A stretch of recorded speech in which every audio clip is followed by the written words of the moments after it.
আচ্ছা, যাই হোক, এখন শুনতে পারছি আমি, সমস্যা নাই। ওকে। কেমন আছেন সবাই বলেন আগে, অনেক কষ্ট হলো আপনাদের আজকে। বুঝলাম না কি সমস্যা ছিল, আমি নিজেও জানি না। হ্যালো। জি স্যার, শুনতে পাচ্ছেন কি? হ্যাঁ হ্যাঁ, শুনতে পারছি। ওকে, ঠিক আছে।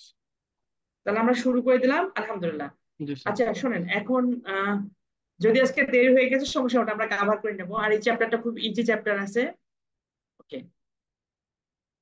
তাহলে আমরা আজকে পড়বো হচ্ছে আন্তর্জাতিক নিরাপত্তা। আন্তর্জাতিক নিরাপত্তা দুইটা বিষয় রয়েছে, একটা হচ্ছে আর্মামেন্ট, একটা হচ্ছে ডিস আর্মামেন্ট। আর্মামেন্ট শব্দের অর্থ হচ্ছে অস্ত্রীকরণ, আর ডিস আর্মামেন্ট হচ্ছে নিরস্ত্রীকরণ। অর্থাৎ এটা হচ্ছে আন্তর্জাতিক ক্ষেত্রে যে শক্তির ভারসাম্য, শক্তির ভারসাম্যটা বজায় রাখা হয় দুইটা মাধ্যমে, একটা হচ্ছে অস্ত্রীকরণ আর একটা হচ্ছে নিরস্ত্রীকরণ।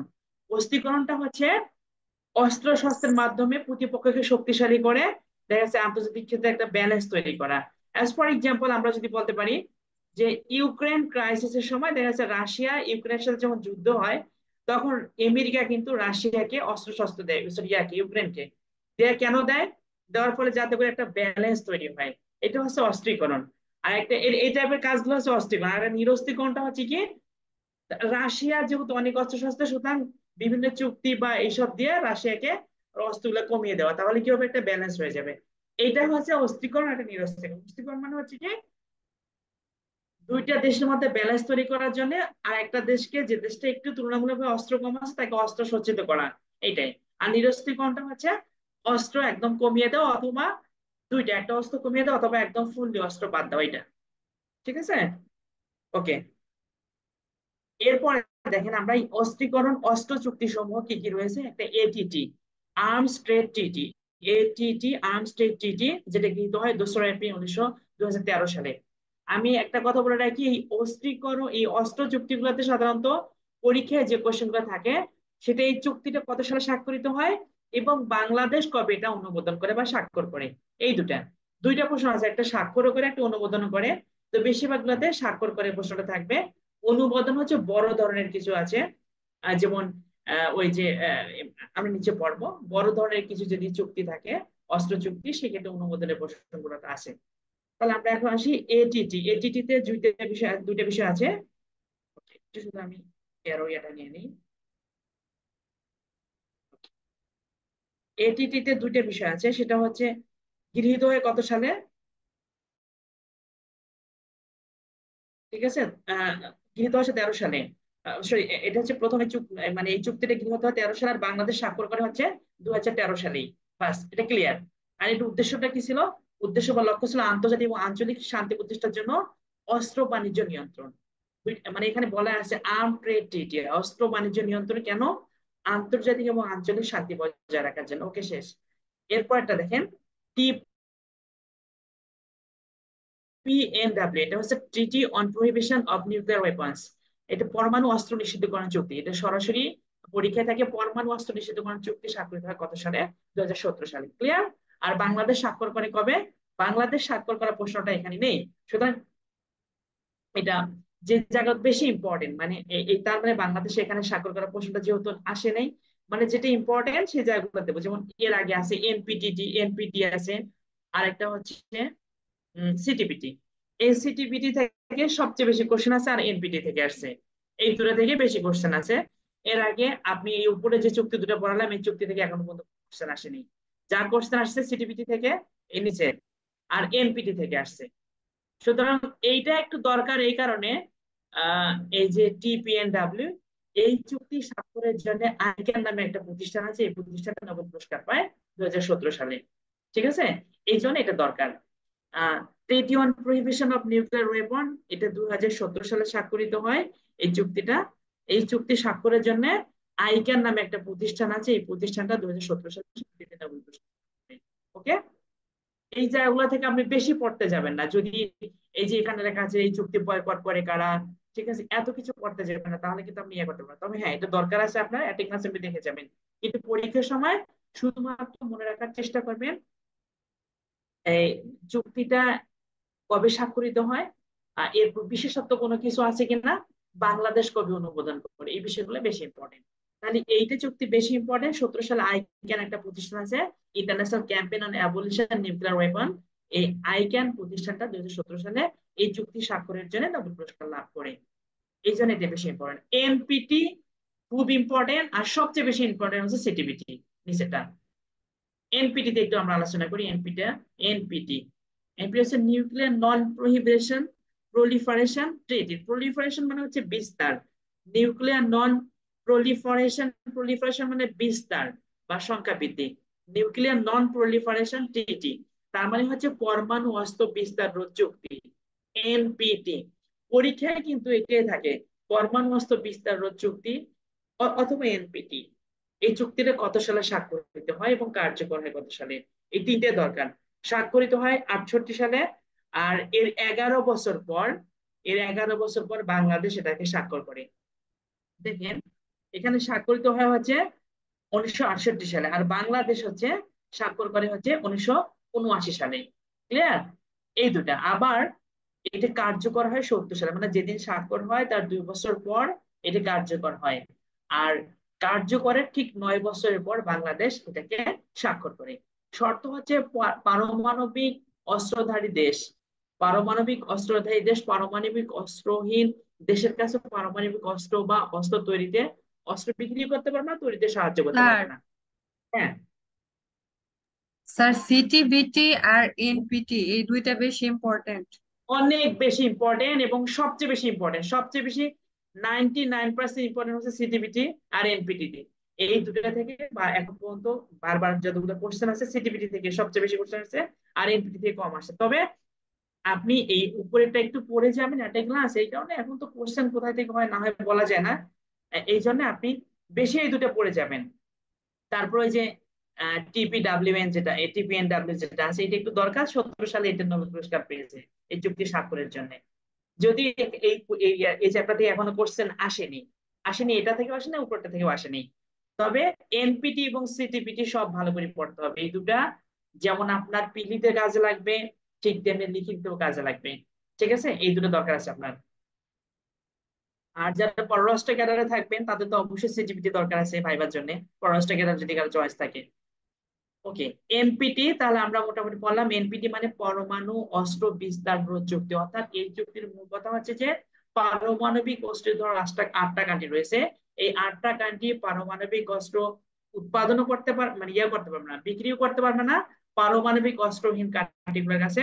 আবার আবার কি করতে পারবে না, অস্ত্র তৈরিতেও সহায়তা করতে পারবে না। সাপোজ আমেরিকা হচ্ছে পারমাণবিক অস্ত্রধার কান্ট্রি, এরপর রাশিয়া পারমাণবিক অস্ত্রধার কান্ট্রি, এখন আমেরিকা আবার ইন্ডিয়াও কিন্তু পারমাণবিক অস্ত্রধার কান্ট্রি। এখন আমেরিকা যদি ইউক্রেনকে বলে, মানে ইউক্রেনকে বলে যে ঠিক আছে আমরা আপনাকে পারমাণবিক অস্ত্র দিচ্ছি, এটা কিন্তু দিতে পারবে না এই চুক্তির শর্ত অনুযায়ী। বুঝতে পারছেন, এই কথাটা এখানে বলা আছে। অর্থাৎ পারমাণবিক অস্ত্রধার কান্ট্রিগুলা পারমাণবিক অস্ত্রহীন কান্ট্রিগুলোকে অস্ত্র দিতেও পারবে না, অর্থাৎ বিক্রি করতে পারবে না, অস্ত্র তৈরিতে সহায়তা করতে পারবে না। এটা ইম্পর্টেন্ট। সিটিবিটি দেখেন 3 স্টার দেওয়া আছে। সিটিবিটি কি জিনিস? Comprehensive nuclear test ban treaty, পরমাণু অস্ত্র পরীক্ষা রোধ চুক্তি। মানে দেখেন, পারমাণবিক অস্ত্রগুলো পরীক্ষা করতে গেলে কিন্তু যে জায়গাতে পরীক্ষা করতে হয় সেই জায়গাতে কিন্তু ছোট মোটো একটা মানে ভূমিকম্পের মতো তৈরি হয়ে যায়। আবার এটা পরিবেশের জন্য বড় ধরনের ক্ষতি করে, গ্লোবাল ওয়ার্মিং এর জন্য। এরপরে হচ্ছে ক্লাইমেট চেঞ্জ জন্য অন্যতম প্রধান দায়ী হচ্ছে এই যে পারমাণবিক অস্ত্র যে পরীক্ষাগুলো করা হয়, এটা গ্লোবাল ওয়ার্মিং এর জন্য দায়ী এবং এট এ টাইম ক্লাইমেট চেঞ্জের জন্য দায়ী। যখন আপনি রচনা লিখবেন ক্লাইমেট চেঞ্জ, তখন কিন্তু আপনি একটা কারণ দেবেন, ম্যান মেড যে কারণ, যে প্রাকৃতিক ক্লাইমেট যে চেঞ্জ হচ্ছে, ক্লাইমেট চেঞ্জ এবং গ্লোবাল ওয়ার্মিং এর জন্য ম্যান মেড যে কতগুলো কারণ আছে তার মধ্যে একটা হচ্ছে এই পরমাণু অস্ত্র পরীক্ষা করা।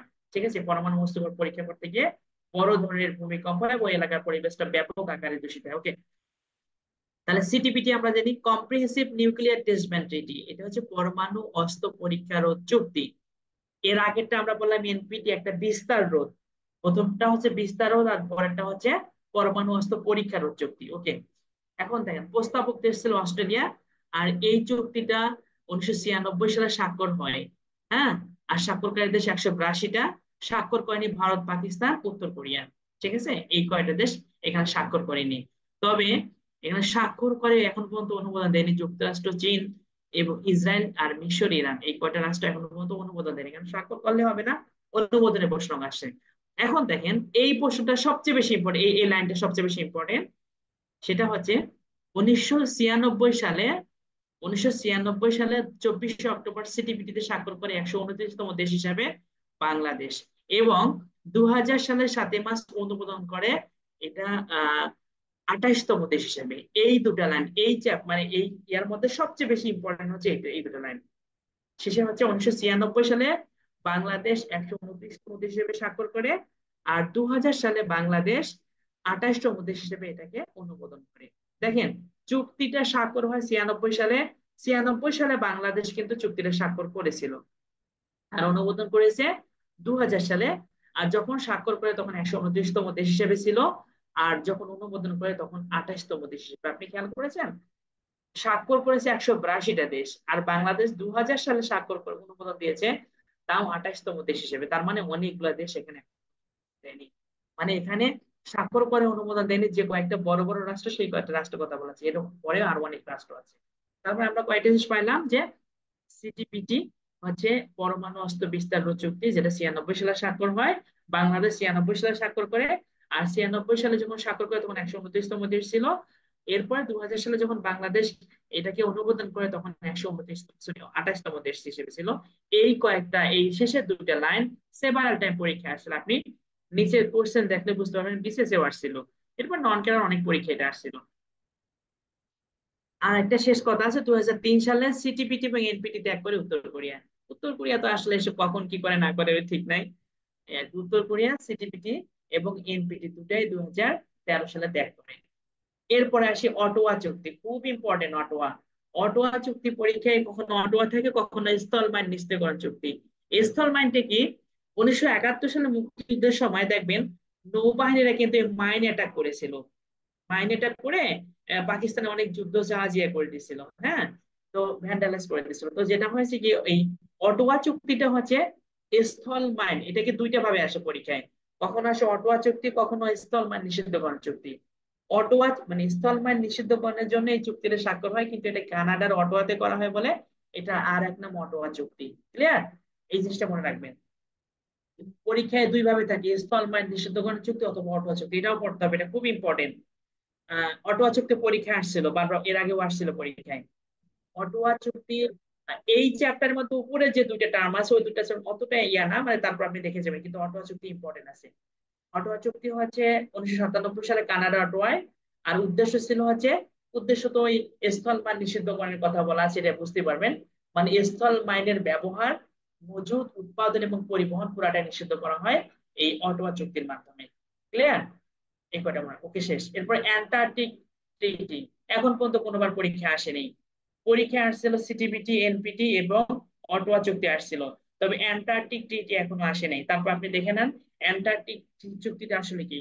অ্যান্টার্কটিকায় সকল ধরনের সামরিক কার্যক্রম নিষিদ্ধকরণ চুক্তি নাম হচ্ছে অ্যান্টার্কটিক ট্রিটি, যেটা হয় 1959 সালে স্বাক্ষর হয়, কার্যকর হয় 1961 সালে। ক্লিয়ার? আপাতত এইটুকু দরকার, এখানে কিছু করার দরকার নেই। ঠিক আছে?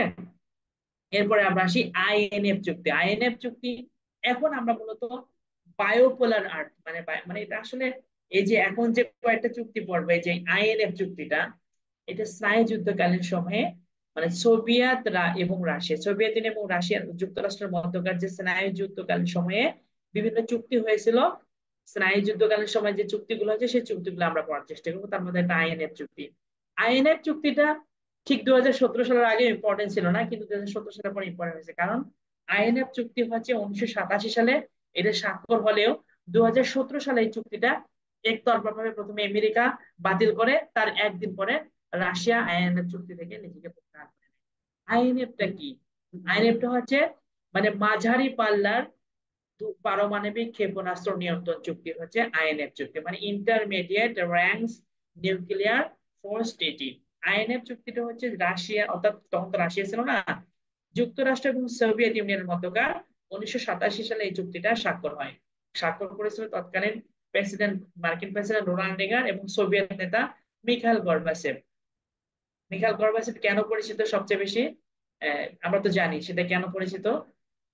আচ্ছা, এটা পরে আমরা পড়বো, যখন রাশিয়ার প্রশ্ন আসে তখন পড়বো আমরা, কারণ ওইদিকে সময় দেবো না, কারণ আজকে আমরা একটু দেরি করেছি বিভিন্ন টেকনিক্যাল প্রবলেম। ওকে, তাহলে আইএনএফ চুক্তিটা হচ্ছে 1987 সালে দুই দেশেই প্রথমে স্বাক্ষর করে।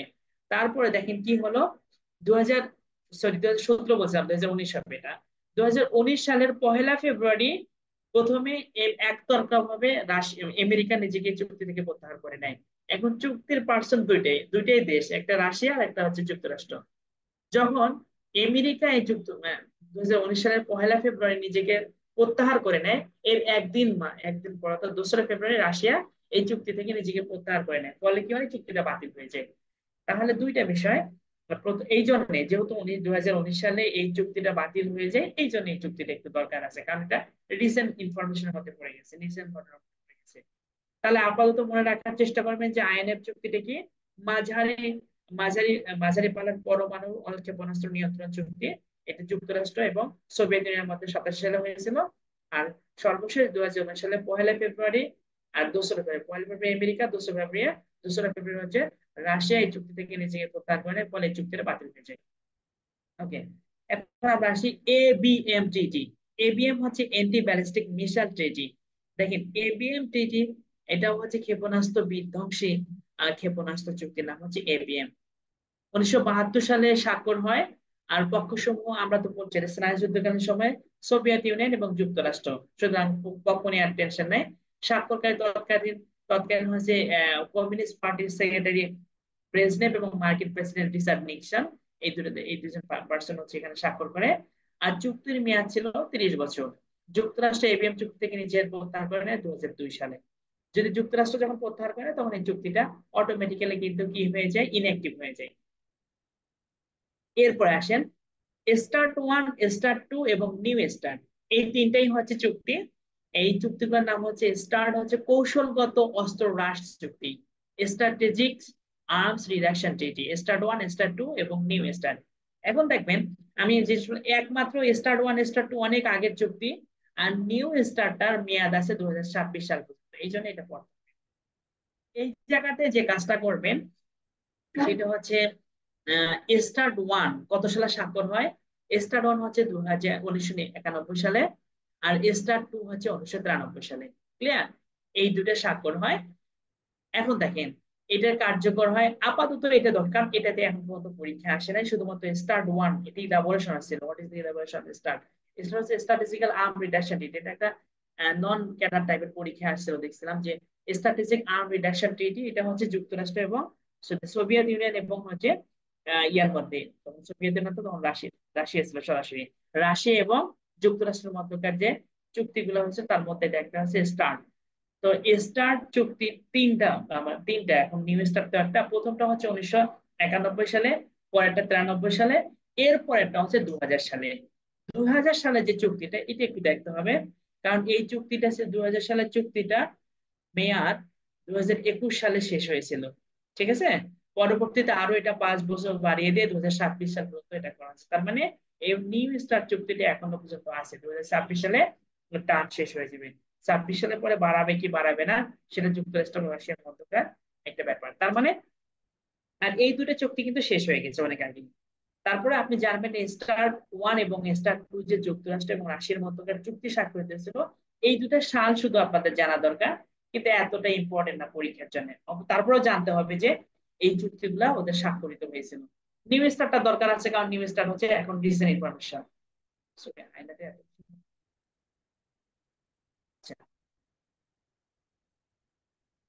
এখন দেখেন এইটা আপাতত দরকার নাই।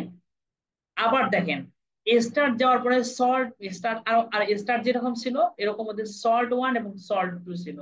সল্ট হচ্ছে কি স্ট্র্যাটেজিক আর্ম লিমিটেড টর্কস, মানে কৌশলগত অস্ত্র সীমিতকরণ চুক্তি। তবে খুব মজার বিষয় হচ্ছে স্টার্ট 1, স্টার্ট 2 সল্ট থেকে বিসিএস এর কোশ্চেন এখনো আসেনি। তবে অন্যান্য ছোটখাটো পরীক্ষাগুলো মাঝে মাঝে কোশ্চেন আসছিল যে সল্ট 1 বা স্টার্ট 1 বহুল পরিচিত কিসের জন্য, অর্থাৎ এটা হচ্ছে পরমাণু অস্ত্র সংক্রান্ত চুক্তি। এটা কাদের মানে এটা হচ্ছে ক্ষেপণাস্ত্র টাইপের চুক্তি, এটা হচ্ছে আমেরিকা এবং যুক্তরাষ্ট্র রাশিয়ার মধ্যকার এই টাইপের, কিন্তু আসলে স্পেসিফিক এখনো পর্যন্ত বিশেষ আসেনি। যেহেতু আসেনি তারপরেও আমরা আহ উত্তর দিয়ে পারবো না বিষয়টা তা না, একটু হলে আমাদের মাথায় রাখা দরকার, কারণ সব গাইড গুলাতে এই আপনাদের দেওয়া আছে, স্টার্টও দেওয়া আছে, সল্টও দেওয়া আছে। যেহেতু সব গাইড গুলাতে দিয়েছে বিভিন্ন কোচিং সেন্টার গুলোতে পড়ায়, শুধু আপনাদের একটু পড়তে হবে। সল্ট 1 এবং সল্ট 2। সল্ট 1 হচ্ছে 1972 সালে। আর সল 2 হচ্ছে 1979 সালে। এই দেখেন দুটো শর্ত, প্রথমটা শর্ত হচ্ছে নতুন করে কোনো কৌশলগত ক্ষেপণাস্ত্র যেমন সাবমেরিন লঞ্চ ব্যালিস্টিক মিসাইল কার্যক্রম নিষিদ্ধ, এটা। আর দ্বিতীয়টা শর্ত হচ্ছে নতুন ক্ষেপণাস্ত্র কার্যক্রম নিষিদ্ধ, এই দুটাই। সল্ট ওয়ানে বলা হয়েছে যে এখানে নতুন করে কোনো কৌশলগত অস্ত্র মানে ক্ষেপণাস্ত্র কার্যক্রম পুরাটা নিষিদ্ধ, আর নতুন ক্ষেপণাস্ত্র কার্যক্রম নিষিদ্ধ, এই দুটাই সল্ট ওয়ান। আপনি মনে রাখবেন সল্ট ওয়ান হচ্ছে 72 সালে হয়, আর সল্ট টু হচ্ছে 79 সালে হয়, যুক্তরাষ্ট্র এবং সোভিয়েত রাশিয়ার মধ্যকার। এখন আসে আর নিরস্ত্রীকরণ সংক্রান্ত আন্তর্জাতিক পদক্ষেপ সময়, স্টেপ অফ দ্য ডিসআর্মামেন্টস। এখানে এই কোশ্চেন গুলো এখনো পর্যন্ত আসেনি, তবে দুইটা বিষয় মনে রাখবেন শুধুমাত্র, বারুস পরিকল্পনা আর একটা হচ্ছে গ্রামিক পরিকল্পনা, দুটোই 1946 সালে হয়েছিল। একটা হচ্ছে পারমাণবিক নিরস্ত্রীকরণের প্রস্তাব, আর একটা পারমাণবিক অস্ত্র উৎপাদন এবং ব্যবহার নিষিদ্ধের প্রস্তাব, এই দুটাই। আর আপাতত অন্য দুটো, এই দুটো বেশি ইম্পর্টেন্ট। ওয়াশিংটন চুক্তি 1922 সালে হয়েছিল, নৌ বাহিনীর অস্ত্র ব্যবহার বিধি। তবে বারুস পরিকল্পনা পরীক্ষায় কোন একটা ছোট পরীক্ষা আসছিল, বিশেষ আসে নাই। বারুস পরিকল্পনা 1986 সালে হয়েছিল, 46 সালে হয়েছিল। পারমাণবিক নিরস্ত্রীকরণ সংক্রান্ত একটা প্রস্তাবের নাম হচ্ছে বারুস পরিকল্পনা। আর গ্রামীণ পরিকল্পনা 46 সালে হয়েছিল পারমাণবিক অস্ত্র উৎপাদন এবং ব্যবহার নিষিদ্ধ সংক্রান্ত। আর বাকি দুটো আপনি আর্টিকেল ক্লাস দেখে যাবেন, তবে এই দুটো ভালো করে দেখবেন। এরপর আসি অস্ত্রের ধরন, বিভিন্ন ধরনের অস্ত্র, এখান থেকে পরীক্ষা কোশ্চেন ছিল। এখান থেকে পরীক্ষা কোশ্চেন ছিল, যেমন বিভিন্ন ধরনের কোশ্চেন আছে, যেমন কি ধরনের কোশ্চেন ছিল আমি বলি এটা। এই যে এবিএম, এই পৃথি পৃথি এটা আসলে এই যে এবিএম টা কার, এটা অ্যান্টি ব্যালিস্টিক মিসাইল, এই এটি কার উদ্ভাবক, এটা ভারতের। এরপরে অ্যারো 3, এটা হচ্ছে ইসরায়েলের। এইভাবে আপনাকে এখান থেকে কোশ্চেন ছিল, অর্থাৎ সরাসরি আসছিল। যেমন যেমন আইএনএফ চুক্তি, এর আগে তো আপনাদের পড়ালাম, আইএনএফ চুক্তি হচ্ছে দুটো দেশের মধ্যকার, এরকম। মানে এই অস্ত্রের ধরন গুলো কি কি, ড্রোন কারা তৈরি করে, এই টাইপের কিছু, আইএনএফ, আইসিবিএম। এরপরে আপনার আসলে ড্রোন কি, এরপরে থার্ড কি, থার্ড হচ্ছে একটা এটা হচ্ছে যুক্তরাষ্ট্রের তৈরি একটা ক্ষেপণাস্ত্র, যেটা কেন ব্যবহার করা হয়েছিল, এটা হচ্ছে দক্ষিণ কোরিয়া এটা স্থাপন করা হয়েছিল উত্তর কোরিয়ার বিপক্ষে। মানে উত্তর কোরিয়ার বিভিন্ন হামলা মোকাবেলার জন্য এই দক্ষিণ কোরিয়া এটা ইয়ে করা হয়েছিল। তাহলে আমরা একটু ক্লাস এইভাবে দেখি, যে সবগুলো পড়বো না আমরা, যেটা বেশি ইম্পর্টেন্ট সেটা পড়বো। এখন আমরা আসি প্রথমটা হচ্ছে হাইপারসোনিক টেকনোলজি ডেমনস্ট্রেটর ভেহিকল, শব্দের চেয়ে 6 গুণ বেশি দ্রুতগতির হাইপারসোনিক ক্ষেপণাস্ত্র, নাম হচ্ছে এসএসটিডিভি, হাইপারসোনিক টেকনোলজি ডেমনস্ট্রেটর ভেহিকল। এটা হচ্ছে শব্দের চেয়ে 6 গুণ বেশি দ্রুত গতি সম্পন্ন হাইপারসোনিক ক্ষেপণাস্ত্র। ওকে, এরপরে ড্রোনটা হচ্ছে মানুষবিহীন একটা বিমান, এটা আমরা সবাই জানি। সুতরাং এটা নিয়ে আমাদের তেমন কিছু লাগবে না, কারণ ড্রোনটাকে আমরা জানি এটা মানুষবিহীন একটা বিমানের নাম হচ্ছে ড্রোন। সাধারণত এটা বেশিরভাগ বহুল আলোচিত যুক্তরাষ্ট্র বেশি ব্যবহার করে, এখন ড্রোন অ্যাভেলেবল হয়ে গেছে। এরপর আসে আইএনএফ, আইএনএফ আমরা পড়েছি কিছুক্ষণ আগে, লাগবে না এটা। আইএনএফ আইএনএফ হচ্ছে যুক্তরাষ্ট্র এবং সোভিয়েত ইউনিয়নের মধ্যকার 87 সালে যেটা হয়েছিল, মাঝারি পাল্লার ক্ষেপণাস্ত্র।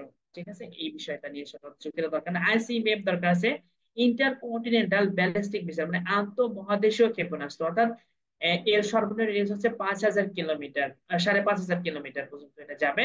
আন্তঃ মহাদেশীয় ক্ষেপণাস্ত্রের নাম হচ্ছে আইসিবিএম। এরপর এন্টি ব্যালিস্টিক মিসাইল, অনেকগুলো অ্যান্টি ব্যালিস্টিক মিসাইল আছে। এই যে এবিএম, যেটা এবিএম এর মধ্যে, অর্থাৎ কোন কোন দেশে কি কি অ্যান্টি ব্যালিস্টিক মিসাইল রয়েছে, যেমন A135, মানে A135, এই এবিএম প্রযুক্তি অ্যান্টি ব্যালিস্টিক মিসাইলটা কার, কোন দেশের তৈরি, এটা রাশিয়ার। যদি বলে সরাসরি পরীক্ষা থেকে এবি মানে A135, অর্থাৎ A135, এটা হচ্ছে এই ব্যালিস্টিক মিসাইলটা কার, রাশিয়ার তৈরি। এরপরে কিছুক্ষণ আগে যেটা বললাম পৃথি, পৃথি এই এই এবিএমটা কার তৈরি, এটা হচ্ছে ভারতের। আবার অ্যারো 3 কার, এটা ইসরায়েলের, মানে এটা ইসরায়েল তৈরি করেছে। এরপরে যুক্তরাষ্ট্রে একটা রয়েছে, সেটা হচ্ছে যুক্তরাষ্ট্রের এবিএম নাম হচ্ছে GMD, ground base micro ground base mid course defence, এটা ছিল জিএমডি। এটা কিন্তু পূর্বে নাম ছিল এনএমডি। এটা ন্যাশনাল এনএমডির ফুল মিনিং সম্ভবত ন্যাশনাল, এটা হচ্ছে কি, এটা ফুল নামটা ন্যাশনাল, এটা কি জানি ডিফেন্স আছে একটা, এম তে ন্যাশনাল, এম তে ন্যাশনাল মিসাইল ডিফেন্স সম্ভবত। এটা এটা পূর্বে নাম, এটা দরকার নাই, এখন এটা পরিচিত হচ্ছে জিএমডি নামে, ground base mid course defence. GMD এর মালিক হচ্ছে যুক্তরাষ্ট্র। এরপরে চীনের রয়েছে SQ-190, এটা হচ্ছে 19, অর্থাৎ SQ-19, এটা হচ্ছে চীনের এবিএম। ওকে, এটা চীনের এবিএম নাম এটা। তবে এটা আসছিল হচ্ছে পৃথ্বী, পৃথ্বী ভারতের এটা আসছিল। এরপরে আর একটা আসছিল, রাশিয়াটাও আসছিল, রাশিয়াটা আসছিল, আর হচ্ছে ভারতেরটা আসছিল। আর ইসরায়েলটা আপনি পড়ে যাবেন অ্যারো 3। আর যুক্তরাষ্ট্র তো এবিএম, যুক্তরাষ্ট্র এবিএম নাম হচ্ছে জিএমডি। ওকে, ক্লিয়ার? তাহলে আপাতত মনে রাখার চেষ্টা করুন, যেহেতু পৃথিবীটা আসছিল কারণ ভারতের তৈরি এটা এবিএম, এটা আসছিল পরীক্ষায়, এটা অনেকবার আসছিল পরীক্ষায়। সম্ভবত ইয়াতেও আসছিল আপনাদের ওই কিছুদিন আগে একটা পরীক্ষা হলো, এটা হচ্ছে Bangladesh rural development board, Bangladesh পল্লী বিদ্যুতায়ন বোর্ডে, সরি পল্লী বিদ্যুতায়ন বোর্ড, হ্যাঁ Bangladesh rural development board, BREB, Bangladesh rural electrification বোর্ডে আসছিল। রুরাল ইলেকট্রিফিকেশন বোর্ডে সম্ভবত অ্যাসিস্ট্যান্ট সেক্রেটারি একটা পদে আসছিল, সহকারী সচিব। এই পিথি কোন কার মানে এবিএম ভারতের। এরপরে থার্ড তো কিছু আগে পড়ালাম। থার্ডটা দরকার আছে, থার্ড প্রযুক্তি, এটা মূলত যুক্তরাষ্ট্র নির্মাণ করেছে 2008 সালে। থার্মাল আহ থার্মিয়াল, এটা হচ্ছে থার্মিয়াল হবে না, থার্মাল হবে, thermal high altitude area defence. এই থার্ড প্রযুক্তিটা করেছিল হচ্ছে যুক্তরাষ্ট্র। কেন করেছে? এটা মূলত উত্তর কোরিয়ার বিভিন্ন ধরনের হুমকি দুমকি মোকাবেলার জন্য এই থার্ড প্রযুক্তি স্থাপন করেছিল দক্ষিণ কোরিয়া, কারণ দক্ষিণ কোরিয়া যুক্তরাষ্ট্রের একদম বেস্ট ফ্রেন্ড, মানে যুক্তরাষ্ট্রের কাছের লোক। যা কাছের যদি কোনো একটা রাষ্ট্র থাকে, দক্ষিণ কোরিয়া থাকে, কারণ দক্ষিণ কোরিয়ার সাথে যুক্তরাষ্ট্র খুব ভালো সম্পর্ক রাখছে শুধুমাত্র উত্তর কোরিয়াকে মোকাবেলা করার জন্য। আর এই প্রযুক্তিটা স্থাপন করা হয়েছিল দক্ষিণ কোরিয়ায়। কেন? উত্তর কোরিয়ার বিভিন্ন ধরনের পদক্ষেপ মোকাবেলা করার জন্য। এরপরে WMD, weapons of mass destruction, WMD weapons of mass destruction 2003 সালে। এটা দরকার এই কারণে, 2003 সালে এই এই ওয়েপন্স আছে বলে, এটা গণবিধ্বংসী একটা অস্ত্র। 2003 সালে এই অস্ত্র অজুহাতেই কিন্তু আহ, ইঙ্গো মার্কিন জোট ইরাককে আক্রমণ করে। দেখেন ইরাক যে 2003 সালে ধ্বংস করে দিয়েছিল আমেরিকা, আর হচ্ছে ইঙ্গো বলতে এখানে, এখানে ইঙ্গো বলতে ইউকে কে বোঝাচ্ছে, আর মার্কিন হচ্ছে মার্কিন প্রেসিডেন্ট, মার্কিন যুক্তরাষ্ট্রকে বলছে। তো ইঙ্গো এবং মার্কিন অর্থাৎ যুক্তরাজ্য এবং যুক্তরাষ্ট্র মিলে যে ইরাককে ধ্বংস করেছিল, এই ধ্বংস করার পেছনে একটাই অজুহাত ছিল যে ওদের কাছে WMD রয়েছে, ওয়েপন্স অফ মাস ডিস্ট্রাকশন, মানে গণবিধ্বংসী অস্ত্র রয়েছে। তবে দুঃখজনক হলে সত্য হচ্ছে তাদের কাছে কোনো গণবিধ্বংসী অস্ত্র ছিল না। এবং এই অস্ত্র থাকাকে কেন্দ্র করে, অস্ত্র ছিল বলে পরে আপনি জানেন কিনা যে ওই সাদ্দাম হুসেনকে কিন্তু ঈদের দিনে ফাঁসি দিয়েছিল। ওকে, এরপর আছে স্টেলথ প্রযুক্তি হচ্ছে আহ আমেরিকার প্রযুক্তি। এটা হচ্ছে সরাসরি রাডারকে ফাঁকি দিতে পারে এমন একটা হেলিকপ্টারের নাম হচ্ছে স্টেলথ। এই যেখানে লেখা আছে, হ্যাঁ, রাডারকে ফাঁকি দিতে পারে এমন একটা হেলিকপ্টারের নাম স্টেলথ, যেটা 2011 সালে এটা হচ্ছে ওসামা বিন লাদেনকে হত্যার জন্য অপারেশন জিরো নিমো, যেটা অপারেশন জিরো নেমো যে ওদের একটা অপারেশন ছিল, এই অপারেশনে এই হেলিকপ্টার ব্যবহার করা হয়েছে। এটা হচ্ছে রাডারকে ফাঁকি দিতে পারে এমন একটা হেলিকপ্টারের নাম হচ্ছে স্টেল। এই স্টেল হেলিকপ্টার আবিষ্কার করেন মূলত হচ্ছে এরা যুক্তরাষ্ট্র, এবং ওসামা বিন লাদেন হত্যার জন্য হত্যার জন্য মূলত যে অপারেশন ছিল, অপারেশন হচ্ছে অপারেশন জিরো নিমো। এই অপারেশন জিরো নামে স্টেল প্রযুক্তি হেলিকপ্টার ব্যবহার করা হয়। ওকে, এরপর আছে এনবিসি। এনবি আছে নিউক্লিয়ার বায়োলজিক্যাল কেমিক্যাল ওয়ারফেয়ার, নাম হচ্ছে এনবিসি। এটা একটা বেসিক্যালি একটা চুক্তির মতো। এরপরে আছে MAD, এম হচ্ছে মিউচুয়ালি এশিওর ডিস্ট্রাকশন। এটাও মূলত পারস্পরিক ধ্বংস নিশ্চিতকরণ একটা ইয়ার নামই হচ্ছে পারস্পরিক ধ্বংস নিশ্চিতকরণ একটা মিসাইলের নাম হচ্ছে MAD। এরপরে পরমাণু অস্ত্র, মানে পরমাণু অস্ত্র তো যে 8টা কান্ট্রি আছে আমরা তো জানি, পরমাণু অস্ত্র তো 8টা কান্ট্রি গুলো কি? যুক্তরাষ্ট্রকে টেক্কা দিয়ে করেছে হচ্ছে যুক্তরাষ্ট্র। প্রথমে ছিল যুক্তরাষ্ট্র, এরপরে হচ্ছে ইউকে। এখন দেখেন, মানে প্রথমে মানে যুক্তরাষ্ট্রকে যখন পারমাণবিক অস্ত্রের মালিক হয়ে যায়, তখন এম রাশিয়া রাশিয়া তখন তো রাশিয়া তখন সোভিয়েত ইউনিয়ন, সোভিয়েত ইউনিয়ন নিজেকে রক্ষা করার জন্য তারাও পারমাণবিক অস্ত্র মালিক হয়ে যায়। আবার যখন ইন্ডিয়া যখন পারমাণবিক অস্ত্র মালিক হয়ে যায়, তখন পাকিস্তান নিজেকে রক্ষা করার জন্য পাকিস্তান আবার পারমাণবিক অস্ত্র মালিক হয়ে যায়। এরকম করে সাধারণত দেশগুলো পাল্টাপাল্টি করে মানে প্রতিযোগিতা করে কয়েকটা দেশ, 9টা দেশ, 9টা দেশ পারমাণবিক অস্ত্রের মালিক হয়ে যায়। সরি, 8টা দেশ। কারণ 8টা দেশ যদিও বলে এখানে অঘোষিত ভাবে একটা রাষ্ট্র আছে, এই যে ইসরায়েল, এটা সহ 9টা হয়, যদিও এটাকে আমরা ওইভাবে ধরি না। ঠিক আছে, টোটাল 9টা রাষ্ট্র, কিন্তু স্বীকৃত হচ্ছে 8টা। আর ইসরায়েল হচ্ছে অস্বীকৃত, মানে ইসরায়েলও পারমাণবিক অস্ত্র ধরে, কিন্তু এটা অঘোষিত। এটা সহ 9টা। কিন্তু পরীক্ষায় যদি আসে ঘোষিত পারমাণবিক অস্ত্র দেশ কয়টি, অস্ত্রধারী দেশ কয়টি, পারমাণবিক পরমাণু অস্ত্র পরমাণু শক্তিধর যদি যদি ঘোষিত কথাটা থাকে, অর্থাৎ স্বীকৃত বা ঘোষিত পরমাণু অস্ত্রধর বা শক্তিধর রাষ্ট্র হচ্ছে 8টি। আর যদি বলে একদম ঘোষিত, মানে কি বলবো, অঘোষিত পারমাণবিক অস্ত্র যদি বলে সরাসরি পরীক্ষা থাকে, অঘোষিত পারমাণবিক অস্ত্রধর কান্ট্রি কোনটি, তখন সরাসরি বলবেন ইসরায়েল। তাহলে আমরা জানি যে স্বীকৃত হচ্ছে 8টা আর অস্বীকৃত একটা, টোটাল হচ্ছে 9টা পরমাণু। মোট পরমাণু অস্ত্রধর অস্ত্রের যে শক্তিধর কান্ট্রি বা অস্ত্রধর কান্ট্রি হচ্ছে 9টা। মোট হচ্ছে 9টা, এর মধ্যে ঘোষিত 8টা আর অঘোষিত একটা।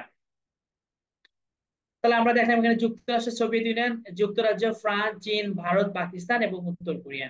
ঠিক আছে, সর্বশেষ উত্তরকে 2006 সালে। আর ইসরায়েল 1970 সাল থেকে কিন্তু আছে, কিন্তু ইসরায়েল কখনো বলে না যে তারা পরমাণু ব্যবস্থা করা কান্ট্রি। এরপরে আমরা আসি রাসায়নিক যে অস্ত্র, রাসায়নিক অস্ত্র 7টা দেশে রয়েছে: Albania, Bharat, Iraq, Libya, Syria এবং যুক্তরাষ্ট্র। অবশ্যই এটা খুব একটা দরকার নেই। হাইড্রোজেন বোমা একটু দরকার আছে। হাইড্রোজেন বোমা দরকার আছে, কারণ হাইড্রোজেন বোমা 6টা দেশের আছে: যুক্তরাষ্ট্র, রাশিয়া, যুক্তরাজ্য, ফ্রান্স, চীন এবং উত্তর কোরিয়া। অর্থাৎ পারমাণবিক অস্ত্র হচ্ছে কান্ট্রিগুলো, তার মধ্যে দুইটা রাষ্ট্র ছাড়া। কি কি দুইটা রাষ্ট্র? ভারত, পাকিস্তান ছাড়া বাকি রাষ্ট্রগুলো রয়েছে হাইড্রোজেন বোমা। এইটাই দেখেন আপনি, পারমাণবিক অস্ত্র ধরে এখানে 8টা কান্ট্রি আছে, 8টা কান্ট্রির মধ্যে ভারত পাকিস্তান আছে। এই ভারত পাকিস্তান বাদ দিলে যে রাষ্ট্রগুলো থাকে সাধারণত সেই রাষ্ট্রগুলো কি রয়েছে, সেই রাষ্ট্রগুলো হাইড্রোজেন বোমা রয়েছে। ভারত পাকিস্তান হাইড্রোজেন বোমা নাই। এইটাই। এরপরে আয়রন ডোম কি? আয়রন ডোম হচ্ছে ক্ষেপণাস্ত্রের বিরুদ্ধে একটা প্রতিরোধী ব্যবস্থার নাম হচ্ছে আয়রন ডোম। 2021 সালে গাজার রকেট হামলাকে শতভাগ প্রতিহত করার জন্য ইসরায়েল এই প্রযুক্তি ব্যবহার করে। ঠিক আছে, এটা হচ্ছে আয়রন ডোম। এরপরে আমরা দেখি অ্যাভানগার্ড কি। অ্যাভানগার্ড হচ্ছে রাশিয়ার হাইপারসোনিক প্রযুক্তির ক্ষেপণাস্ত্রের নাম হচ্ছে অ্যাভানগার্ড। এটা কিন্তু দরকার আছে আপনাদের, এটা একটা পরীক্ষায় আসছিল। এটা নন ক্যাডার বিশেষ আসছে, একটা ছোট একটা পরীক্ষা আসছিল। অ্যাভানগার্ড আসলে এইটা রাশিয়ার হাইপারসোনিক প্রযুক্তির ক্ষেপণাস্ত্রের নাম হচ্ছে অ্যাভানগার্ড। এরপর পেট্রিয়ট ক্ষেপণাস্ত্র, এটা আমার ছিল। পেট্রিয়ট ক্ষেপণাস্ত্র কোন দেশের? এটা হচ্ছে মার্কিন যুক্তরাষ্ট্রের ক্ষেপণাস্ত্র প্রতিরক্ষা ব্যবস্থার নাম হচ্ছে পেট্রিয়ট ক্ষেপণাস্ত্র। ক্লিয়ার? এই দুটো অ্যাভানগার্ডও পড়তে হবে, আবার এই পেট্রিয়ট ক্ষেপণাস্ত্র পড়তে হবে। অ্যাভানগার্ড হচ্ছে রাশিয়ার, আর পেট্রিয়ট ক্ষেপণাস্ত্র হচ্ছে যুক্তরাষ্ট্রের। এরপরে এখন আমরা মোটামুটি এটা পার করলাম। এখন আমাদের সবচেয়ে বেশি ইম্পর্টেন্ট টপিকটা চলে আসছে, সেটা হচ্ছে গণহত্যা সনদ। গণহত্যা সনদ সেভারাল পরীক্ষা ছিল। গণহত্যা সনদ স্বাক্ষরিত হয় কত সালে, এবং একটা তারিখটাও দরকার আছে। কারণ এই তারিখটা দরকার আছে। গণহত্যা সনদ 9 ডিসেম্বর 1948 সালে এবং কার্যকর হয় 1951 সালের 12ই জানুয়ারি। বিশেষ করে সবচেয়ে আসে গণহত্যা সনদ স্বাক্ষরিত হয় কত সালে, স্বাক্ষরটাই বেশি আসে। 1948 সালে 9 ডিসেম্বর গণহত্যা সনদ স্বাক্ষরিত হয়। ঠিক আছে, এখন দেখেন বাংলাদেশ স্বাক্ষর করে হচ্ছে 5ই অক্টোবর 1998 সালে। আর এর নিয়ন্ত্রক হচ্ছে Office of the United Nation High Commission for Human Rights. এটাই মূলত ওই গণহত্যা স্বাক্ষরের যে এই সনদ যে স্বাক্ষর হয়, এর নিয়ন্ত্রক হিসেবে যে প্রতিষ্ঠানটা কাজ করছেন সেটা হচ্ছে জাতিসংঘের Office of Office of the United Nation High Commission for Human Rights. এখন আমরা আসি Geneva Convention. Geneva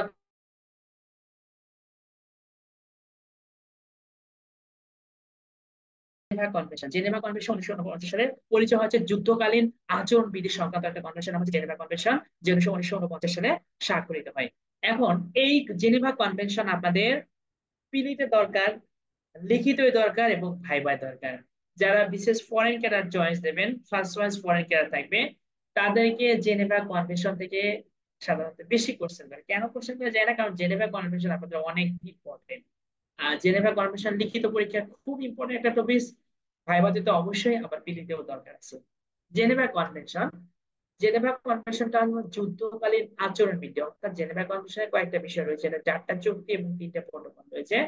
Geneva convention যুদ্ধকালীন আচরণ বিধি সংক্রান্ত একটা কনভেনশনের নাম জেনেভা কনভেনশন, যেটা 1949 সালে হয়, জেনেভা কনভেনশন 1949। তবে এখানে যে 4টা চুক্তি রয়েছে, প্রথম চুক্তি, এই চুক্তিগুলো একটু পড়তে হবে আপনাদের। দেখেন 4টা সাল আছে এখানে। একটা হচ্ছে 1868 সাল, একটা 1906 সাল, 1929 সাল, একটা হচ্ছে 49 সাল। দেখেন এখানে যুদ্ধের ক্ষেত্রে 4টা বিষয় থাকে। একটা হচ্ছে যুদ্ধক্ষেত্রে আহত এবং অসুস্থ সৈন্যদের মানে সার্বিক উন্নতি সংক্রান্ত, মানে যুদ্ধক্ষেত্রে আহত। পরেরটা হচ্ছে নৌসেনারা একটা যুদ্ধক্ষেত্রে, অর্থাৎ যারা একদম স্থলে স্থলে যেসব সেনাবাহিনীর সদস্য অসুস্থ হবে তাদের ট্রিটমেন্টের কথা বলা আছে। অর্থাৎ তাদের সার্বিক অবস্থা উন্নতির কথা বলা আছে। সাপোজ যুদ্ধ জয় পরাজয় তো হবে, দুটো দেশের মধ্যে যুদ্ধ হয়ে গেলে জয় পরাজয় হবে। অনেক সাপোজ জয় পরাজয় হয়ে গেল, অর্থাৎ একটা দেশ জয়ী হয়ে গেল আর একটা দেশ পরাজিত হয়ে গেল। পরাজিত হওয়ার পরে পরাজিত সৈন্যবাহিনী যদি কেউ আহত থাকে, অসুস্থ থাকে, সেটা যদি স্থলে থাকে, তাহলে তাদের অবস্থার সার্বিক উন্নতির দায়িত্ব হচ্ছে ওই যে দেশ জয়ী হবে তাদের। এই কথা বলা আছে। এরপরে অসুস্থ নৌসেনাদের অবস্থার উন্নতি, মানে এরপরে যে যদি সেনাবাহিনীর নৌবাহিনীর কোন সদস্য নৌপথে যুদ্ধ করতে গিয়ে আহত হয়ে যায়, তাহলে এই বিজিত রাষ্ট্র অবশ্যই পরাজিত সৈন্যগুলার স্বাস্থ্যের দেখভাল বা উন্নতির ব্যবস্থা করবে, কারণ তারা যদি পরাজিত হয়ে গেছে এবং তারা পরাজিত বা যুদ্ধবন্দী।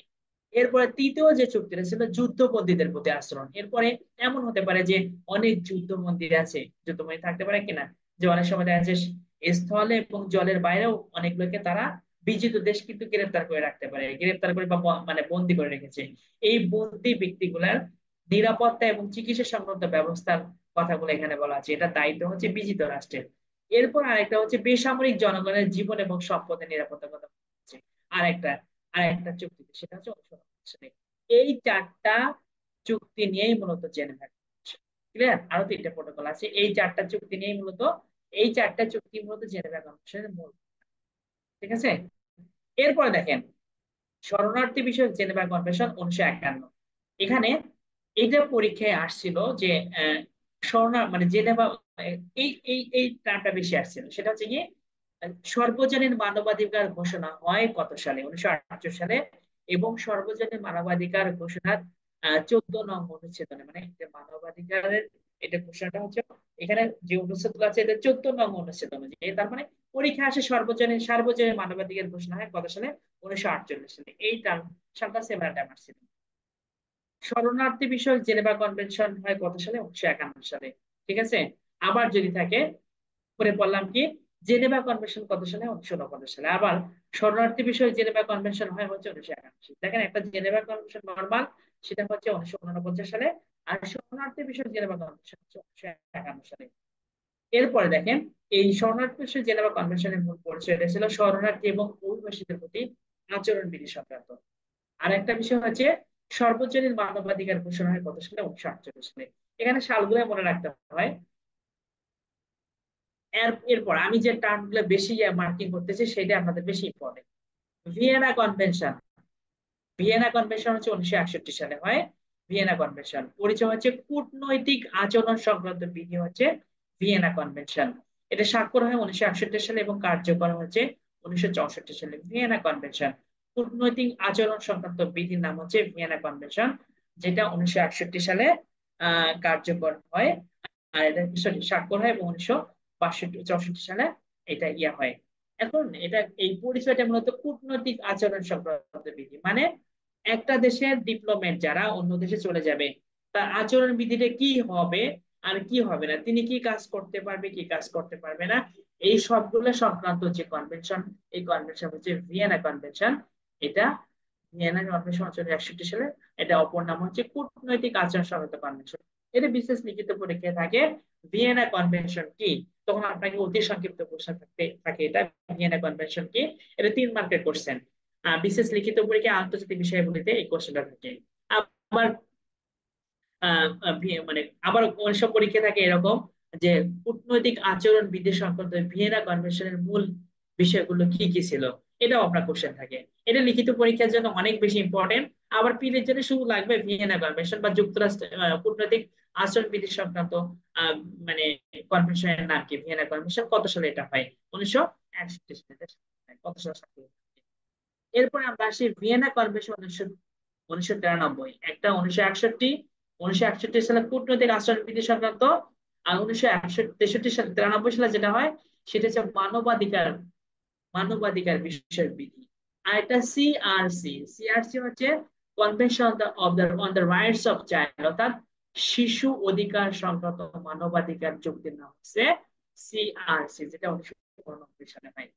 এখন পরীক্ষায় এখানে অনেক একটা কোশ্চেন আসছিল, এটা কয়েকবার আসছিল কোশ্চেনটা আছে, সেটা হচ্ছে আহ, এই যে মানে এটা হচ্ছে শিশু, মানে কি বলবো, শিশু অধিকার সংক্রান্ত মানবাধিকার চুক্তি অনুযায়ী শিশুদের বয়স কত?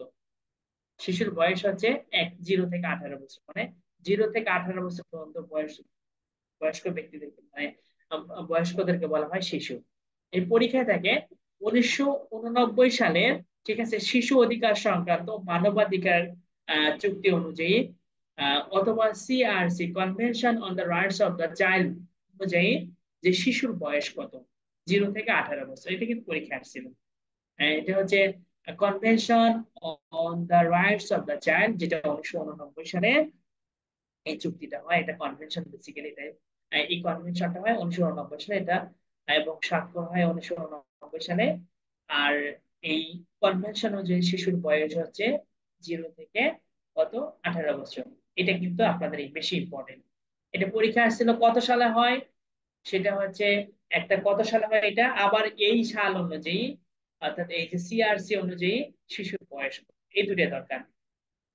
এরপর আমরা সেই দুই পাশে ভিয়েনা কনভেনশন। ভিয়েনা কনভেনশন হচ্ছে মানবাধিকার বিষয়ক বিধি, যেটা 1993 সালে হয়।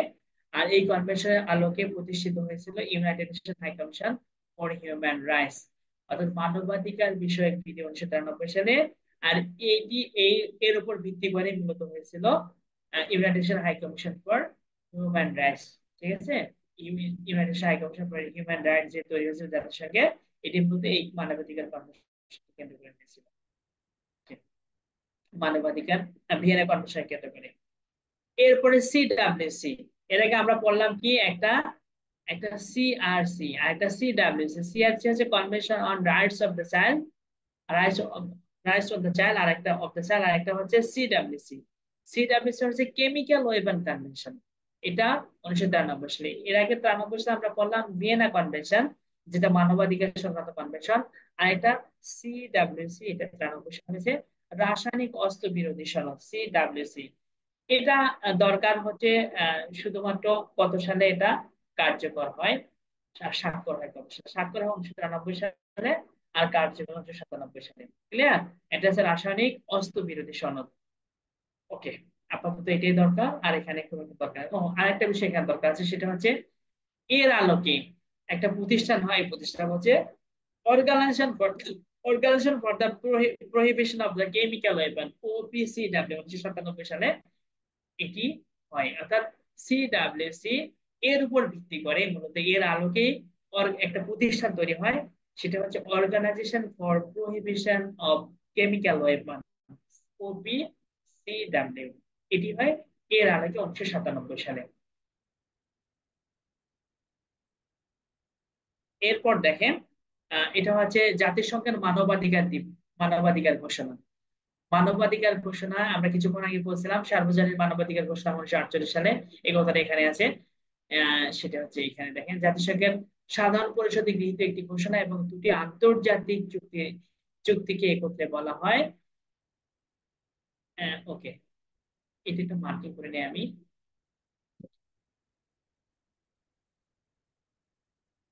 শুনতে পারছেন তো আমাকে? হ্যালো? জি স্যার, শোনা যাচ্ছে। জি ওকে, স্যার। Thank you. শোনেন, আমি শুনতে পাচ্ছি, আপনাকে সমস্যা আমি আপনাকে বলি, এই চ্যাপ্টারটা কিন্তু এখন বেশি ইম্পর্টেন্ট আরো, আগে যা পড়েছি। এই যে আন্তর্জাতিক মানবাধিকার ঘোষণা, আপনি দেখবেন কতবার যে পরীক্ষা আসছিল। এখানে দুইটা বিষয় আছে, আন্তর্জাতিক মানে মানে মানবাধিকার সার্বজনীন ঘোষণা হয় 1948 সালে। অনেক সময় এটাও থাকে, আবার অনেক সময় থাকে universal declaration of human rights, এটা ইংলিশেও থাকে, 1948 সালে হয়। দুটো একই জিনিস। একটা হচ্ছে সার্বজনীন মানবাধিকার ঘোষণা 1948 সালে, আর universal declaration of human rights. আবার এটা ঘোষণা দেওয়া হচ্ছে জাতিসংঘের সাধারণ পরিষদ সাধারণ পরিষদ গৃহীত একটি ঘোষণা এবং দুটি আন্তর্জাতিক চুক্তিকে একত্রে বলা হয় International Bills of the Human Rights. ঠিক আছে, International Bill of human Rights, জাতিসংঘের সার্বজনীন মানবাধিকার ঘোষণা, Universal declaration of human Rights, এই 48 সালে হয়। ক্লিয়ার? ওকে। এরপর দেখেন আরেকটা বিষয় এখানে আছে, এই মানবাধিকার সংক্রান্ত কমিশন গঠিত হয় 1946 সালে। দেখেন মানবাধিকার, জাতিসংঘের মানবাধিকার কমিশন মানে গঠিত হয় 1946 সালে, আর সার্বজনীন মানবাধিকার ঘোষণা হয় 1948 সালে। আবার international Bill of human rights 1948 সালে, universal declaration of human rights 48 সালে। মনে রাখবেন। আর একটা নোট করা আছে এখানে, মানবাধিকার বিষয়ক প্রথম বৈশ্বিক সম্মেলন হয় 1966 সালের ইরানের তেহরানে। এই কয়েকটা লাইন একদম আপনাকে মুখস্থ মুখস্থ সবকিছু করতে হবে এবং খুব ভালো করে পড়তে হবে, তো এখান থেকে অনেক কোশ্চেন থাকে। তাহলে এই পার্টটা আমরা খুব বেশি পড়তে হবে। শেষ, এটা গেল। এরপরে দেখেন প্যারিস চুক্তি সমূহ। প্যারিস চুক্তিতে কয়েকটা আছে, এর আগে তো আমরা পড়েছি। প্যারিস চুক্তি, প্রথম ভাষা চুক্তি, দ্বিতীয় ভাষা চুক্তি, প্যারিস প্যাক্ট এবং প্যারিস শান্তি চুক্তি। পরীক্ষায় আসছিল প্যারিসে সর্বমোট মানে প্যারিসে কয়টা চুক্তি স্বাক্ষরিত হয়? 4টা চুক্তি। দেখেন প্রথম, দ্বিতীয়, তৃতীয় এবং চতুর্থ। প্রথম প্যারিস চুক্তি যেটা, এটা প্রথম যেটা হয় 1970-80 সালে, এটা প্রথম ভার্সাই চুক্তি। এটি মূলত আমরা জানি প্রথম ভার্সাই চুক্তি ছিল আমেরিকার স্বাধীনতা যুদ্ধের পরিসমাপ্তি হয় যে চুক্তির মাধ্যমে, সেই চুক্তির নাম হচ্ছে প্রথম ভার্সাই চুক্তি। এর আগে আমরা এটা পড়েছিলাম। দ্বিতীয়টা হচ্ছে দ্বিতীয়টা হচ্ছে তাহলে প্রথমটা আমরা বললাম মার্কিন স্বাধীনতা ও ইউরোপের চুক্তি, ইউরোপের চুক্তি বিষয়। মূল কথা হচ্ছে মার্কিন যুক্তরাষ্ট্রের স্বাধীনতা বিষয়ক চুক্তির নাম হচ্ছে প্রথম ভার্সাই চুক্তি, যেটা 1783 সালে হয়েছিল। এরপর দ্বিতীয় ভার্সাই চুক্তিটা হয়েছিল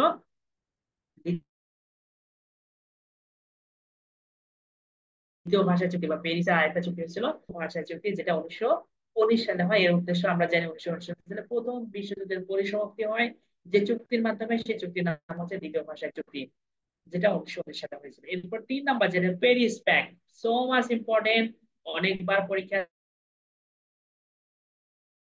ছিল। প্যারিস প্যাক্ট কত সালে স্বাক্ষরিত হয়? 1928 সালে। প্যারিস প্যাক্ট বহুল আলোচিত প্যারিস প্যাক্ট, এটা অনেকবার পরীক্ষা আসছিল। আর একটা হচ্ছে প্যারিস শান্তি চুক্তি। প্যারিস শান্তি চুক্তি হচ্ছে ভিয়েতনামের যুদ্ধের মানে ভিয়েতনামের যুদ্ধ অবসান হয় যে চুক্তির মাধ্যমে, সেই চুক্তির নাম হচ্ছে প্যারিস শান্তি চুক্তি 1973 সালে। এই পার্টটা আপনাকে একটাও বাদ দেওয়া যাবে না, অনেক বেশি ইম্পর্টেন্ট, অনেক পরীক্ষা এটা আসছিল এবং বিসিএস তো আসছিল মাস্ট। তারপরে দেখেন এটা আসছিল যে প্যারিসে সর্বমোট কয়টি চুক্তি স্বাক্ষরিত হয়? এটা আসছিল 4টা চুক্তি, এটা বিসিএস এর কোশ্চেন। প্যারিসে সর্বোচ্চ 4টি চুক্তি স্বাক্ষরিত হয়, 4টা চুক্তি। নিজে আপনি কোশ্চেন তাহলে বুঝতে পারবেন। এরপরে দেখেন প্রথম চুক্তিটা হলো আমরা জানলাম সেটা স্বাধীনতা যুদ্ধ, আমেরিকার স্বাধীনতা যুদ্ধ পরিসমাপ্তি। 2 নাম্বারটা হচ্ছে আমেরিকা ফার্স্ট ওয়ার্ল্ড ওয়ারের পরিসমাপ্তি। এরপরে 3 নাম্বারটা হচ্ছে আন্তর্জাতিক অনগ্রহণ, এটা হচ্ছে প্যারিস প্যাক্ট। মূলত এটা এভাবে ছিল না, ছিল হচ্ছে প্যারিস প্যাক্ট, মানে প্যারিস প্যাক্ট সরাসরি এটা প্যারিস প্যাক্ট নামে পরিচিত। 1928 সালে হয়। আন্তর্জাতিক অনাগ্রসন বিষয়ক একটা এটা হচ্ছে ব্রিটেন, ফ্রান্স এবং যুক্তরাষ্ট্র স্বাক্ষর করেছিল। অবশ্যই কে স্বাক্ষর করেছিল খুব একটা ইম্পর্টেন্ট না। আর একটা হচ্ছে প্যারিস শান্তি চুক্তি, এটা তো কয়েকবার আসছিল পরীক্ষায়। প্যারিস শান্তি চুক্তি কত সালে স্বাক্ষরিত হয় এবং এর বিষয়বস্তুটা কি ছিল? এটা হচ্ছে ভিয়েতনামের যুদ্ধের অবসান। আপনি জানেন কিনা ভিয়েতনামে কিন্তু অনেক লোক মারা গেছিল ভিয়েতনামের যুদ্ধে। এটা লং টাইম ব্যাপী একটা যুদ্ধ ছিল, যে যুদ্ধের পরিসমাপ্তি হয়েছিল যে যুদ্ধের মাধ্যমে, সেটা হচ্ছে প্যারিস শান্তি চুক্তি। তার মানে এই 4টা আপনাদের খুব বেশি দরকার। এরপরে আমরা এখানে একটা জিনিস মনে রাখি, ডেটন চুক্তি। আসলে আপনার একটা বিষয় মনে রাখি, সেটা হচ্ছে এখানে একটা ছোট্ট আছে, সেটা কি মনে রাখা। ডেটন চুক্তি হচ্ছে 1995 সালে। আপনাদের খাতা কলম থেকে লিখে নিন, সেটা হচ্ছে আসেন ড্যাট, সরিয়া দন্তের সরকার সে দন্তের না, আসেন, আসেন ড্যাট। ড্যাট মানে বাবা। অর্থাৎ সাপোজ আপনার বাবা কোথাও চলে গেছে, আপনার বাবা আপনার রুমে ঢুকতেছে, তাহলে আপনি বলবেন যে আসেন ড্যাট। আতে আসেন, আতে হচ্ছে আলজেরিয়ার চুক্তি, এরপরে সেদে সেনজেন সেনজেন চুক্তি, আর ডেটে হচ্ছে ডেটন চুক্তি। এই 3টা। একটা হয়েছিল, দেখেন 3টা আছে, একটা 75, 85 আর 95, 3টা। দেখেন ডেটন চুক্তি হচ্ছে 95 সালে, এটা আমি মনে রাখি কারণ পরীক্ষা অনেক সময় হয় তো। আসেন ডেট আতে, এটা হচ্ছে আলজিয়ার্স চুক্তি, ঠিক আছে, এটা 1975 সালে হয়। এরপরে সেতে সেনজেন চুক্তি, সেনজেন চুক্তি একটা চলে যায় 1985 সালে হয়। আর ডেটন চুক্তি 1995 সালে হয়। ক্লিয়ার? আসেন ডেট মনে রাখবেন, 75, 85, 95। 10 বছর পর পর। ক্লিয়ার? আমরা এর আগে সেনজেন চুক্তি পরিষদ 1985 সালে হয়েছিল। সেনজেন চুক্তির মূল কাজটা ছিল কি? সেনজেন চুক্তি হচ্ছে ইউরোপের ভিসা মুক্ত ইউরোপের যে দেশগুলো আছে 27টা দেশ, এই 27 ভিসা মুক্তির জন্য যে চুক্তিটা হয় এটা হচ্ছে সেনজেন চুক্তি। আর এর 10 বছর পর হচ্ছে ডেটন চুক্তি। ডেটন চুক্তিও প্যারিসে হয়, প্যারিসে। তো ফ্রান্সের প্যারিসে হয়। ডেটন চুক্তির মূল কাজটা ছিল যুক্তরাষ্ট্র এবং এটা স্বাক্ষরকারী দেশ হচ্ছে, মানে মূল কাজটা হচ্ছে ডেটন চুক্তিটা কেন হয় এটা বিষয়বস্তুটা একটু দেখেন। আহ, ডেটন চুক্তি হচ্ছে বসনিয়া যে সংকট হয়েছিল, হ্যাঁ, বসনিয়া একটা বড় ধরনের সংকট ছিল। বসনিয়া সংকটের অবসান হয় যে চুক্তির মাধ্যমে, সেই চুক্তির নাম হচ্ছে ডেটন চুক্তি। আর ডেটন হচ্ছে আহ ডেটন চুক্তি বহুল আলোচিত হচ্ছে, যদি পরীক্ষায় এভাবে থাকে যে বর্ষণীয় সংকটে পরিসমাপ্ত হয় কোন চুক্তির মাধ্যমে, দেখেন 3 স্টার দেওয়া আছে। এটা পরীক্ষায় আসছিল ডেটন চুক্তির মাধ্যমে। ডেটন চুক্তি কত সালে হয়? 1995 সালে। ঠিক আছে, ফ্রান্সের প্যারিসে হয় এটা। ওকে। আর চুক্তির জন্য আলোচনায় আসে যুক্তরাষ্ট্রের ওহিও অঙ্গরাজ্যের বিমান ঘাঁটি ডেটন। মানে এই চুক্তির জন্য আলোচনা হয় যে জায়গাটার নাম, সেই জায়গাটার হচ্ছে ডেটন।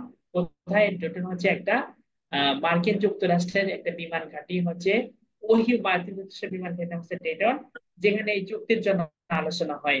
এই চুক্তির আলোচনার নমনস্য এই চুক্তির নামকরণ করা হয় ডেটন চুক্তি, যদিও এই চুক্তিটা স্বাক্ষর করা হয় ফ্রান্সের প্যারিসে। তাহলে ডেটন চুক্তির ধর্ম হচ্ছে বসনিয়া সংকট। বসনিয়া সংকটের পরিসমাপ্তি ঘটে যে চুক্তির মাধ্যমে, সেই চুক্তির নাম ডেটন চুক্তি। খুব ভালো করে পড়তে হবে ডেটন চুক্তি। ডেটন চুক্তি পরীক্ষা আসছিল, চাকরি পরীক্ষা আসছিল, এবং নন ক্যাডার চাকরি পরীক্ষা অনেকবার আসছিল। এটা ডেটন চুক্তি মানে বর্ষণীয় সংকটের পরিসমাপ্তি কোন চুক্তির মাধ্যমে? ডেটন চুক্তির মাধ্যমে। ডেটন কেন পরিচিত? ডেটন আসলে মতো একটা বিমান ঘাঁটি মার্কিন যুক্তরাষ্ট্র ওহিও অঙ্গরাজ্যের। ওকে, 95 সালে হয় এটা। এখন আমরা আসি তাশকন্দ চুক্তি। অনেক বেশি ইম্পর্টেন্ট, 3 স্টার দেওয়া আছে, পরীক্ষায় আসছিল। তাশকন্দ চুক্তি যেহেতু আমাদের পাশের দুইটা রাষ্ট্রের মধ্যে ভারত পাকিস্তান যে যুদ্ধ হয়েছিল, এই ভারত পাকিস্তানের, ঠিক আছে, যুদ্ধের অবসান ও শান্তি প্রতিষ্ঠা চুক্তির নাম হচ্ছে এটা তাশকন্দ চুক্তি। তাশকন্দ হচ্ছে উজবেকিস্তানের রাজধানীর নাম হচ্ছে তাসখন্দ। তাসখন্দে মূলত হচ্ছে এই চুক্তিটা স্বাক্ষর হয় বলে এর নাম করা হয় তাশকন্দ চুক্তি। তাশকন্দ চুক্তি, এটা ডেটটাও দরকার আছে। 10 জানুয়ারি 1966 সালে এই চুক্তিটা হয়েছিল।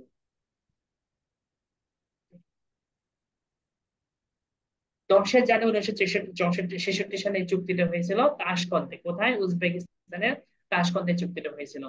আর চুক্তির বিষয় ছিল 1965 সালে ভারত পাকিস্তানের যুদ্ধের পরিসমাপ্তি। আবার আরেকটা বিষয় আছে এখানে, এই পেজটা কেন জানি মার্কিং হয় না, আমি জানি না। এর আগে আমি ট্রাই করছি, আগের আগের আগের ব্যাচে যখন ক্লাস নিলাম তখন দেখছি এই পেজটা মার্কিং হয় না। ওকে। এরপর দেখেন, স্বাক্ষরকারী রাষ্ট্র, স্বাক্ষরকারী হচ্ছে দুইজন ব্যক্তি, ভারতের প্রধানমন্ত্রী লাল বাহাদুর শাস্ত্রী এবং পাকিস্তানের প্রেসিডেন্ট আইয়ুব খান। আইয়ুব খান এবং লাল বাহাদুর শাস্ত্রী এই দুইজন ভদ্রলোক কি করে এই চুক্তি স্বাক্ষর করেন। আর মধ্যস্থকারী প্রেসিডেন্ট ছিল হচ্ছে সোভিয়েত প্রেসিডেন্ট প্রধানমন্ত্রী কোশিগিন। কোশিগিন ছিল ওই ইয়ার মানে মধ্যস্থতা করেছে সোভিয়েতের যে তৎকালীন প্রধানমন্ত্রী কোশিগিন। উনি মূলত হচ্ছে মধ্যস্থতা করে এই যুদ্ধের পরিসমাপ্তি হয়। দুইজন ব্যক্তিকে মধ্যস্থ করে একটা চুক্তি হয় তাশকন্দ চুক্তি। এই তাশকন্দ চুক্তির মধ্যেই কিন্তু ভারত পাকিস্তান যুদ্ধের পরিসমাপ্তি ঘটে। এখন আমরা আসি ক্যাম্প ডেভিড চুক্তি, খুব বেশি ইম্পর্টেন্ট। ক্যাম্প ডেভিড অনেক বেশি ইম্পর্টেন্ট। কেন ইম্পর্টেন্ট ক্যাম্প ডেভিড চুক্তি? এটা বলি, কেউ কিছু বলছেন? ক্যাম্প ডেভিড চুক্তি হচ্ছে 1978 সালে হয়। একে দেখেন এই চুক্তিটা যে কারণে ইম্পর্টেন্ট, ক্যাম্প ডেভিড চুক্তির কারণে তৎকালীন, ঠিক আছে, মিশরের প্রেসিডেন্ট আনোয়ার সাদাত উনি নোবেল পুরস্কার পায়। তবে ক্যাম্প ডেভিড চুক্তির কারণে আনোয়ার সাদাতকে একদম হত্যা করা হয়েছিল, জবাই করা হয়েছিল। ঠিক আছে, জনগণ ক্ষিপ্ত হয়ে তাকে জবাই করেছিল যে চুক্তির কারণে, সেটা হচ্ছে ক্যাম্প ডেভিড চুক্তি। কারণ ক্যাম্প ডেভিড চুক্তিটা ছিল, এটা হচ্ছে আরব ইসরায়েলের মানে যুদ্ধে অবসানের একটা চুক্তি, যেখানে মূলত যে কথাটা বলা হয়েছিল যে এই পেজটা কেন হয় না মার্কিন যায় না, কেন হচ্ছে না দেখে আপনাকে।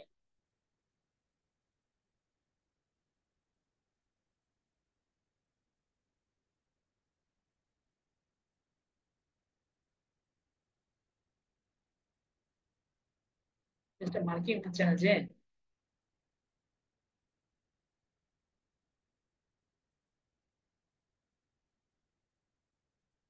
আচ্ছা যাই হোক, সেটা কেন যায় না।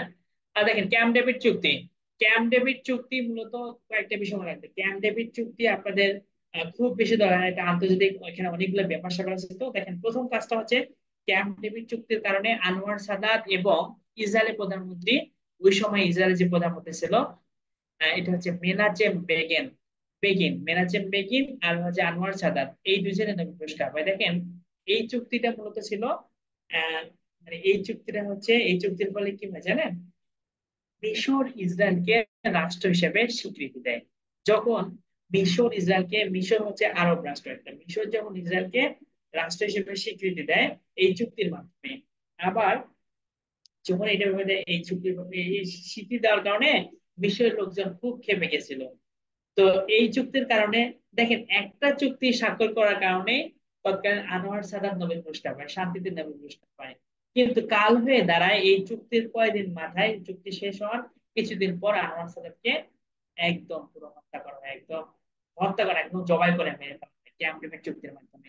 তাহলে দেখেন কয়েকটা বিষয় তাহলে আমরা জানতে পারলাম যে আনোয়ার সাদাত এবং তৎকালীন প্রধানমন্ত্রী, কিসের প্রধানমন্ত্রী, তৎকালীন হচ্ছে ইসরায়েলের প্রধানমন্ত্রী, আর ওনার নাম হচ্ছে বেগিন, মেনাচেম বেগিন তৎকালীন ইসরায়েলের প্রধানমন্ত্রী, আর আনোয়ার সাদাত হচ্ছে মিশরের প্রধানমন্ত্রী। এই ক্যাম্প ডেভিড চুক্তি স্বাক্ষর করার কারণে, এই চুক্তি স্বাক্ষর করা আর কিছু না, এই ক্যাম্প ডেভিড হচ্ছে যুক্তরাষ্ট্রের মেরিল্যান্ড অঙ্গরাজ্যের একটা জায়গার নাম হচ্ছে ক্যাম্প ডেভিড, যেখানে এই চুক্তির স্বাক্ষর হয় 1978 সালে।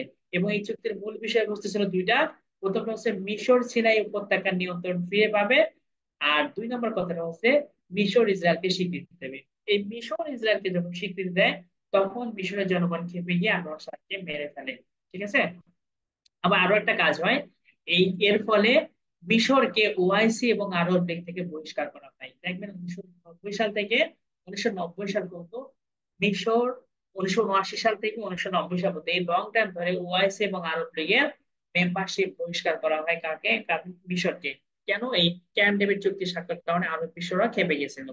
ঠিক আছে। এরপর দেখেন আনোয়ার সাদাত প্রথম মুসলমান হিসেবে প্রথম মুসলিম হিসেবে 1978 সালে নোবেল পুরস্কার পায় এই চুক্তি স্বাক্ষর করার কারণে।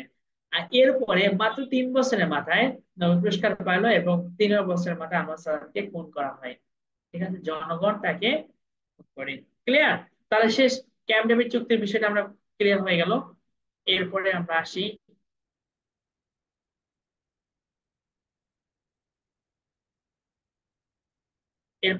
হচ্ছে ইয়েতে,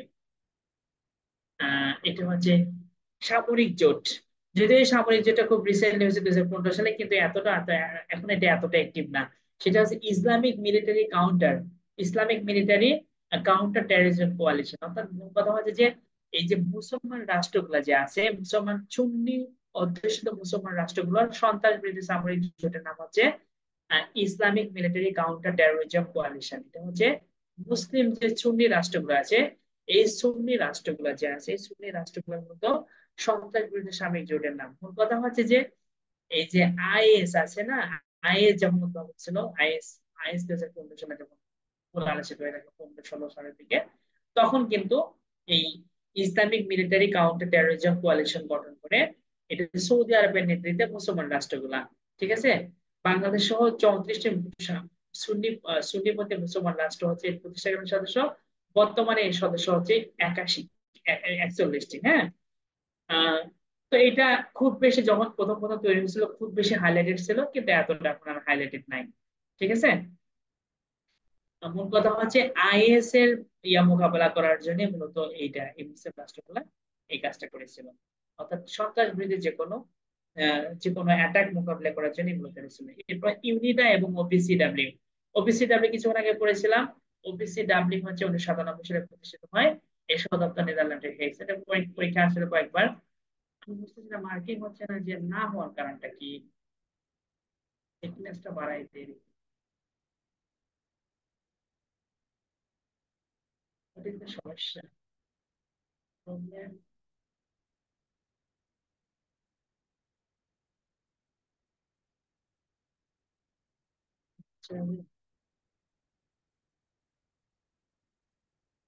আচ্ছা, ইউনিডা আর হচ্ছে ওপিসি। ইউনিডা হচ্ছে জাতিসংঘের নিরস্তকালীন সংস্থা, নাম হচ্ছে ইউনিডা। আর একটা হচ্ছে ওপিসিডাব্লিউ, দুটোই দরকার আছে, অনেকবার পরীক্ষা আসছিল। ওপিসিডাব্লিউ সদর দপ্তর কোথায়, আর একটা হচ্ছে ইউনিডের সদর দপ্তর কোথায়? যুক্তরাষ্ট্রের নিউ ইয়র্কের সদর দপ্তর, আর ওপিসিডাব্লিউ হচ্ছে নেদারল্যান্ডের হেগের সদর দপ্তর। দুইটা কি, একটা জাতিসংঘের নিরস্ত্রীকরণ সংস্থা, আর একটা হচ্ছে আন্তর্জাতিক রাসায়নিক অস্ত্র নিরস্ত্রীকরণ সংস্থা। একটা হচ্ছে ইউনিট হচ্ছে জাতিসংঘের, আর ওপিসিডাব্লিউ হচ্ছে, এটা হচ্ছে আন্তর্জাতিক রাসায়নিক অস্ত্র নিরস্ত্রীকরণ সংস্থা। এই দুটোই খুব দরকার। একটা 97 সালে আর একটা হচ্ছে 98 সালে। ওপিসিডাব্লিউ 1 বছরের পরে হচ্ছে ইউনিটা প্রতিষ্ঠা হয়। দুটোই প্রতিষ্ঠান, একটা আন্তর্জাতিক প্রতিষ্ঠান, একটা হচ্ছে জাতিসংঘের প্রতিষ্ঠান। দেখেন, দুটোই অস্ত্র নিরস্ত্রীকরণের জন্য কাজ করে। একটা সদর দপ্তর হচ্ছে নেদারল্যান্ডের হেগ, আর একটা সদর দপ্তর যুক্তরাষ্ট্রের নিউ ইয়র্ক। ঠিক আছে, ওকে, শেষ। এরপরে আমরা আসি আনজুস। আনজুসটা কি? আনজুস আর হচ্ছে অকাস। আনজুসটা হচ্ছে একটা হচ্ছে সামরিক জোট। এতে এতে অস্ট্রেলিয়া, এনজেড হচ্ছে নিউজিল্যান্ড, আর হচ্ছে ইউএস হচ্ছে United States. Australia, New Zealand, United States security ট্রিটির নাম হচ্ছে আনজুস। আনজুস মূলত প্রশান্ত মহাসাগরীয় অঞ্চলের সামরিক জোটের নাম হচ্ছে আনজুস। এই আনজুসটা 1961-51 সালে সান ফ্রান্সিসকোতে মূলত এই আনজুস সামরিক জোট গঠন করা হয়। আর দরকার নাই, আনজুস হচ্ছে কয়টা দেশের মাধ্যমে? এতে অস্ট্রেলিয়া, নিউজিল্যান্ড, আবার ইউনাইটেড স্টেটস, এই তিনটে রাষ্ট্র নিয়ে আনজুস হয় ফ্রান্সিসকোতে 1951 সালে। ক্লিয়ার? শেষ, আপাতত দরকার নেই আর। এটা কি একটা সামরিক জোট এই তিনটে দেশের মধ্যে। এটা মূলত প্রশান্ত মহাসাগরীয় অঞ্চলে এই তিনটে দেশের সামরিক জোটের নাম। এরপরে অকাস। অকাসটা কি? অকাস হচ্ছে এতে অস্ট্রেলিয়া, ইউকে হচ্ছে ইউনাইটেড ইউকে ইউনাইটেড কিংডম, আর ইউএস হচ্ছে তা আমরা জানি ইউনাইটেড স্টেটস। তো অস্ট্রেলিয়া, ইউকে এবং ইউনাইটেড স্টেটস ট্রাইল্যাটারাল মিলিটারি প্যাক্ট, অর্থাৎ ত্রিপক্ষীয় একটা মিলিটারি প্যাক্ট বা চুক্তির নাম, অর্থাৎ প্রশান্ত মহাসাগরীয় অঞ্চলের সামরিক জোট অকাস। অকাস চুক্তি অনুসারে মানে মূল কথা, এটা হচ্ছে একটা ট্রাইল্যাটারাল মিলিটারি প্যাক্ট, মানে ত্রিপক্ষীয় একটা মিলিটারি একটা চুক্তির নাম হচ্ছে অকাস। এটা গঠন হয় খুব রিসেন্ট ঘটনা, হচ্ছে 2021 সালে হয়তো, এই জন্য এটা দরকার। খুব সাম্প্রতিক ঘটনা, অনেক সাম্প্রতিক। 15 সেপ্টেম্বর 2021 সালে হয় এটা। তিনটি দেশ, আমরা তো বললাম তিনটি দেশ। দেখেন, প্রশান্ত মহাসাগর অঞ্চলের সামরিক জোট, এটি সামরিক জোটের নাম হচ্ছে অকাস। এটা অকাস চুক্তি অনুসারে পারমাণবিক সাবমেরিন তৈরিতে অস্ট্রেলিয়াকে প্রযুক্তি সরবরাহ করবে যুক্তরাষ্ট্র এবং ব্রিটেন। তার মানে দেখেন, এটা একটা কাহিনী। এখানে সর্বশেষ 2021 সালে হয়তো যে যুক্তরাষ্ট্র এবং ব্রিটেন অস্ট্রেলিয়াকে পারমাণবিক সাবমেরিন তৈরিতে সহায়তা করবে, যে চুক্তির মাধ্যমে, যে প্যাক্টের মাধ্যমে, সেই প্যাক্টের নাম হচ্ছে অকাস। এবং এটা 2021 সালের 15 সেপ্টেম্বর হয়। খুব রিসেন্ট ইনফরমেশন জানতে পারলাম। তার মানে আমরা বুঝলাম কি, যে পারমাণবিক যে মানে পারমাণবিক সাবমেরিন তৈরিতে মূলত অস্ট্রেলিয়াকে সহায়তা করার জন্য এই প্যাক্টটা করা হয়। এরপরে আমরা আসি ন্যাটো। ন্যাটো দরকার আছে। ন্যাটোটা সম্পর্কে, ন্যাটো অনেক অনেক অনেক বেশি দরকার। ন্যাটোতে আমরা পিলিতে দরকার, লিখিত অনেক বেশি দরকার। ন্যাটো থেকে লিখিত পরীক্ষা অনেক কোশ্চেন থাকে, এবং লিখিত ন্যাটো থেকে ব্রড কোশ্চেন থাকে। ঠিক আছে। আহ এখন আসি আমরা ন্যাটো। ন্যাটোর সাথে যখন আমরা পড়বো, তখন অবশ্যই আমাদের পড়বো হচ্ছে ওয়ারশা প্যাক্ট। যে ওয়ারশা প্যাক্ট, ন্যাটো এবং ওয়ারশা প্যাক্ট দুটো একসাথে। ন্যাটো হচ্ছে একটা, ন্যাটোর বিষয়টা আমরা একটু বলি। স্নায়ুযুদ্ধকালীন সময়ে ন্যাটো হচ্ছে আমেরিকার নেতৃত্বে, আর ওয়ারশো প্যাক্ট নিচে আছে একটা ওয়ারশো প্যাক্ট। ওয়ারশো প্যাক্ট হচ্ছে ওই একই সোভিয়েত ইউনিয়নের নেতৃত্বাধীন সমস্ত রাষ্ট্রগুলো। ন্যাটো হচ্ছে মূলত আমেরিকার নেতৃত্বে যে ক্যাপিটালিস্ট রাষ্ট্রগুলোর জন্য, পুঁজিবাদী রাষ্ট্রগুলোর জন্য, আর ওয়ারশো হচ্ছে সমাজতান্ত্রিক রাষ্ট্রগুলোর জন্য। কার নেতৃত্বে? সোভিয়েত ইউনিয়নের নেতৃত্বে। দেখেন, ন্যাটো, এখানে কয়েকটি ইনফরমেশন আপডেট করা দরকার। ন্যাটো হচ্ছে সদস্য সংখ্যা 30 জন, আর ন্যাটো সদস্য সংখ্যা হচ্ছে 32 জন। এই জিনিসটা আপডেট করেন, একটু আপনারা আপডেট করে নিন। তার আগে বলি, উত্তর আটলান্টিক নিরাপত্তা জোটের নাম হচ্ছে NATO. North Atlantic treaty organization, উত্তর আটলান্টিক নিরাপত্তা জোটের নাম হচ্ছে ন্যাটো। আর এটার গঠন হয় 1949 সালে। ন্যাটোর সদস্য হচ্ছে 30টা, আসলে 30টা, ন্যাটোর সদস্য হচ্ছে 32টা। সর্বশেষ ন্যাটোর সদস্য রাষ্ট্রটি কেউ বলতে পারবেন? বলতে পারবেন? ন্যাটোর সর্বশেষ সদস্য রাষ্ট্রের নাম কি? ফিনল্যান্ড। না, সুইডেন। ফিনল্যান্ড 23 সালে হয়েছিল। 23 সালে ফিনল্যান্ড এসে 31টা হয়েছিল, আর 24 সালে আছে সুইডেন। ন্যাটোর সর্বশেষ সদস্যের নাম হচ্ছে সুইডেন। তারপর আপনি বলেছেন 2023 সালে আসছিল ফিনল্যান্ড, আর 24 সালে হচ্ছে সুইডেন। এই যে ন্যাটোর এখন সর্বশেষ সদস্যের নাম হচ্ছে সুইডেন, তার মানে ন্যাটোর সদস্য রাষ্ট্র হচ্ছে 32টা। এখানে 30টা আছে, এটা একটু কারেকশন করে নেবেন, 32টা। ঠিক আছে, ওকে। এখানে আছে সর্বশেষ সদস্য যে উত্তর মেসিডোনিয়া না, সর্বশেষ সদস্য আছে সুইডেন, 2024 সালে আসে, 24 সালে জানুয়ারিতে আসে। আর 23 সালে আসে হচ্ছে আপনার ফিনল্যান্ড। সদস্য নয় রাশিয়া। ওকে, ক্লিয়ার। এরপরে ওয়ারশো প্যাক্ট, তার মানে আমরা ন্যাটো পড়লাম। ন্যাটো হচ্ছে আমেরিকার নেতৃত্বে স্নায়ু যুদ্ধকালে 1949 সালে ন্যাটো গঠিত হয়েছিল। এটা মূলত আমেরিকার নেতৃত্বে পুঁজিবাদী রাষ্ট্রগুলোর একটা জোটের নাম হচ্ছে ন্যাটো। ন্যাটোর নিজস্ব সেনাবাহিনী রয়েছে, এবং সবচেয়ে বড় মজার বিষয়টা হচ্ছে জাতিসংঘকে টেক্কা দিয়ে আমেরিকা সুপার পাওয়ারফুল হওয়ার সবচেয়ে বড় দায়ী কারণটা হচ্ছে ন্যাটো, ন্যাটো সেনাবাহিনী। এবং ন্যাটোতে যত ফান্ডিং হয় তার অ্যারাউন্ড 80% মতো দেয় হচ্ছে আমেরিকা। এই জন্য ন্যাটো সবসময় আমেরিকার পক্ষে কথা বলে। ঠিক আছে, ওকে। ন্যাটো চলে গেল। ন্যাটো নিয়ে আপনাদের লিখিত পরীক্ষা অনেক কোশ্চেন পড়তে হবে। এরপর ওয়ারশো প্যাক্ট আমরা পড়ি। ন্যাটোর যে ন্যাটো হচ্ছে যে এই পাওয়ারফুল সামরিক, ন্যাটো মূলত হচ্ছে প্রত্যেকটা দেশের এই 32টা দেশের সেনাবাহিনী নিয়ে, এরা মূলত ন্যাটোর একটা আলাদা সেনাবাহিনী রয়েছে। যারা ন্যাটোভুক্ত দেশগুলোতে যদি কেউ অ্যাটাক হয়, তাহলে এই সেনাবাহিনী সর্বাত্মক সহযোগিতা করবে, এবং শুধু সহযোগিতা না, যুদ্ধ করতে তৈরি রয়েছে। ঠিক আছে, এখন যখন ন্যাটোর নেতৃত্বে এই মানে ন্যাটো ন্যাটোর একটা বিশাল একটা সামরিক জোট তৈরি হলো, ঠিক আছে, মানে একটা সামরিক বহর তৈরি হলো, তখন সোভিয়েত ইউনিয়ন আবার এই ন্যাটোকে টেক্কা দেওয়ার জন্য ন্যাটোর এগেইনস্টে ওয়ারশো প্যাক্ট গঠন করেছিল। ওয়ারশো প্যাক্ট হচ্ছে সোভিয়েত ইউনিয়নের নেতৃত্বে 8টি সংস্থার নেতৃত্বে সামরিক জোট। তার মানে ন্যাটো যে সামরিক জোট ছিল, এই সামরিক জোটের এগেইনস্টে ওয়ারশো প্যাক্ট হয়েছিল। এটাও একটা সামরিক জোট।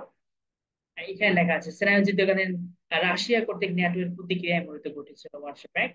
ন্যাটো 1949 সালে, আর ওয়ারশো প্যাক্ট 1955 সালে। পোল্যান্ডের ওয়ারশো শহরে এটা হয়েছিল, ওয়ারশ শহরে হয়েছিল বলে এটার নাম হচ্ছে ওয়ারশো। ওয়ারশো বা ওয়ারশ একই কথা, কেউ বলে ওয়ারশো, কেউ বলে ওয়ারশ। ওয়ারশ শহর এটা হয়েছে বলে ওয়ারশ প্যাক্ট। ঠিক আছে, তার মানে ন্যাটোর ওয়ারশ প্যাক্ট ন্যাটোর এগেইনস্টে ওয়ারশ প্যাক্ট হয়েছিল। এটা হচ্ছে কোথায়? আপনার পোল্যান্ডের ওয়ারশ শহরে। এখন আমরা আসি শেষ এতটা, তবে এখন আর ইয়ে নেই, এই যে এই প্যাক নাই, সোভিয়েত ইউনিয়ন চলে যাওয়ার পরে এটা ইয়ে নাই আর। এখন কিন্তু ন্যাটো এখনো পর্যন্ত বহাল তবিয়তে আছে, এবং ন্যাটোর কারণে আমেরিকা সুপার পাওয়ারফুল। কিছুদিন আগে আমেরিকা কিন্তু ইয়াকে আপনার জাপানকেও থ্রেট দিয়েছে, বলছে যে আপনার এখানে সেনাবাহিনী পাঠাতে হবে। এর আগে কিন্তু জাপান কিন্তু আগে ছিল শান্তি সংবিধান, মানে জাপানের কোনো সেনাবাহিনী অন্য দেশে করতো না, কি করতো না, আপনার পাঠাতো না, আপনার কি জানি সেনাবাহিনী পাঠাতো না। কিন্তু ডোনাল্ড ট্রাম্প বলেছিল যে যদি আপনি সেনাবাহিনী না পাঠান, তাহলে বিভিন্ন ধরনের বিনিয়োগ টিনিয়োগ অনেক বন্ধ করে দেবে। পরে শেষ পর্যন্ত বাধ্য হয়ে সেনাবাহিনী ন্যাটোতে পাঠিয়েছে। এরপর থেকে ব্রিটেনে জাপানের সংবিধানকে আর শান্তি সংবিধান বলা হয় না, কারণ শান্তি সংবিধানের কথা ছিল এটা যে তাদের সেনাবাহিনী অন্য কোনো দেশে গিয়ে যুদ্ধ করবে না, সেনাবাহিনী কোনো মারামারি করবে না, কারণ তাদের সেনাবাহিনী খুব ভদ্র। কিন্তু পরবর্তীতে ন্যাটোতেও তারা এখন মেম্বারশিপ সেনাবাহিনী পাঠায়। এরপরে শান্তি সংবিধানের যে কনসেপ্ট ওটা থাকে না। ওকে, এরপর আমরা আসি ইউরোপিয়ান মিলিটারি একটা হচ্ছে African union peace keeping force.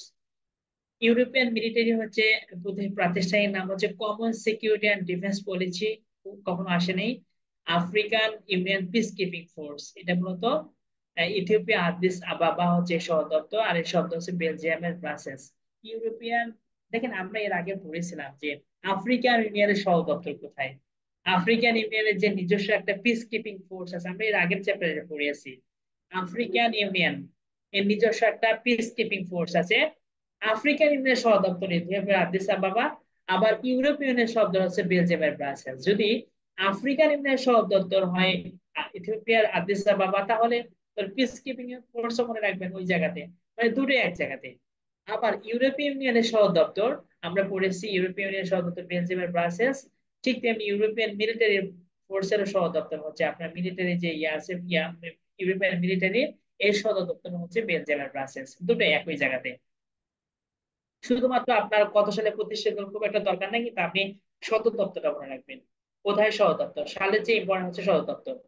এরপর SLA, SLA আসে নাই, SNC এখনো কোনোবার এই পরীক্ষা আসে নাই। তারপর আপনি একটা ক্লাস দেখে নিতে পারেন যদি আছে SLA, এটা হচ্ছে ইরানের শিয়া সামরিক জোট আছে, শিয়া লিবারেশন আর্মি, SLA। আরেকটা SNC, এটা হচ্ছে Syrian national council, Syrian national council. এটা আসলে সদর দপ্তর একটা ইস্তাম্বুল, আর একটা হচ্ছে মানে একটা প্রতিষ্ঠান হচ্ছে 2011 সালে, একটা 2016 সালে। এখনো পর্যন্ত কোনোবার কোনো পরীক্ষা আসে নাই। আপনি একটা ক্লাস শুরু দেখে যাবেন। তবে একদম বিশেষ যেদিন পরীক্ষা থাকবে তার 2-1 দিন আগে এটা করার দরকার নেই। এর আগে আপনি শুধু একবার পাইলে দেখে যাবেন। এরপর আমরা আসি ওসি, OSCE, Organisation for Security and Cooperation in Europe. এটাও এখনো কোনো পরীক্ষা আসে নাই। হেলসিঙ্কি চুক্তি আসছিল, অনেকবার আসছে হেলসিঙ্কি চুক্তি, দরকার আছে আমরা।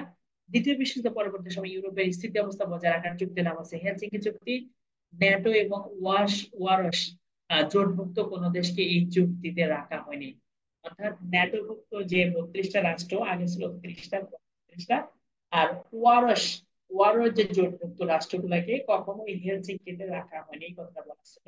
দ্বিতীয় বিশ্বযুদ্ধের পরবর্তী সময়ে ইউরোপের স্থিতি অবস্থা বজায় রাখার চুক্তির নাম হচ্ছে হেলসিঙ্কি চুক্তি, 1975 সালে। এটা বেশি ইম্পর্টেন্ট। আর OSCE পরীক্ষায় আসেনি, তারপর আপনি একবার পরীক্ষা দেখে নিতে পারেন। তবে হেলসিঙ্কিটা খুব বেশি ইম্পর্টেন্ট। এরপরে আমরা আসি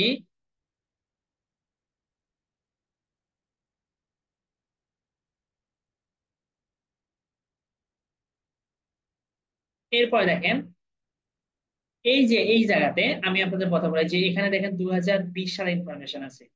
তার মানে এই জায়গাতে গিয়ে কি বললাম, হেলসিঙ্কিটা খুব বেশি দরকার। আপনি আরেকবার মনে রাখেন, হেলসিঙ্কিটা শুধু দরকার, বেশি দরকার। আর এই যে এই দুটো SLC, SNC এবং OSCE, এটা আসলে পরীক্ষা আসে, কিন্তু হেলসিঙ্কিটা এখানে দরকার আছে বেশি। এরপর দেখেন বৈশ্বিক সন্ত্রাস হচ্ছে 2020।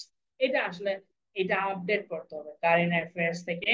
সর্বশেষ যেহেতু আপনাদের 47 BCS, সর্বশেষ 23 সালের ইনফরমেশনটা বলবেন, 24টা পর্যন্ত, 24 আসবে না। আর যদি পরীক্ষার উপর ডিপেন্ড করবে, সর্বশেষ পরীক্ষার আগের ইনফরমেশন পারবেন যে বৈশ্বিক সন্ত্রাসবাদ 2020 আছে, এটা পড়া যাবে না, এটা আপডেট করতে হবে।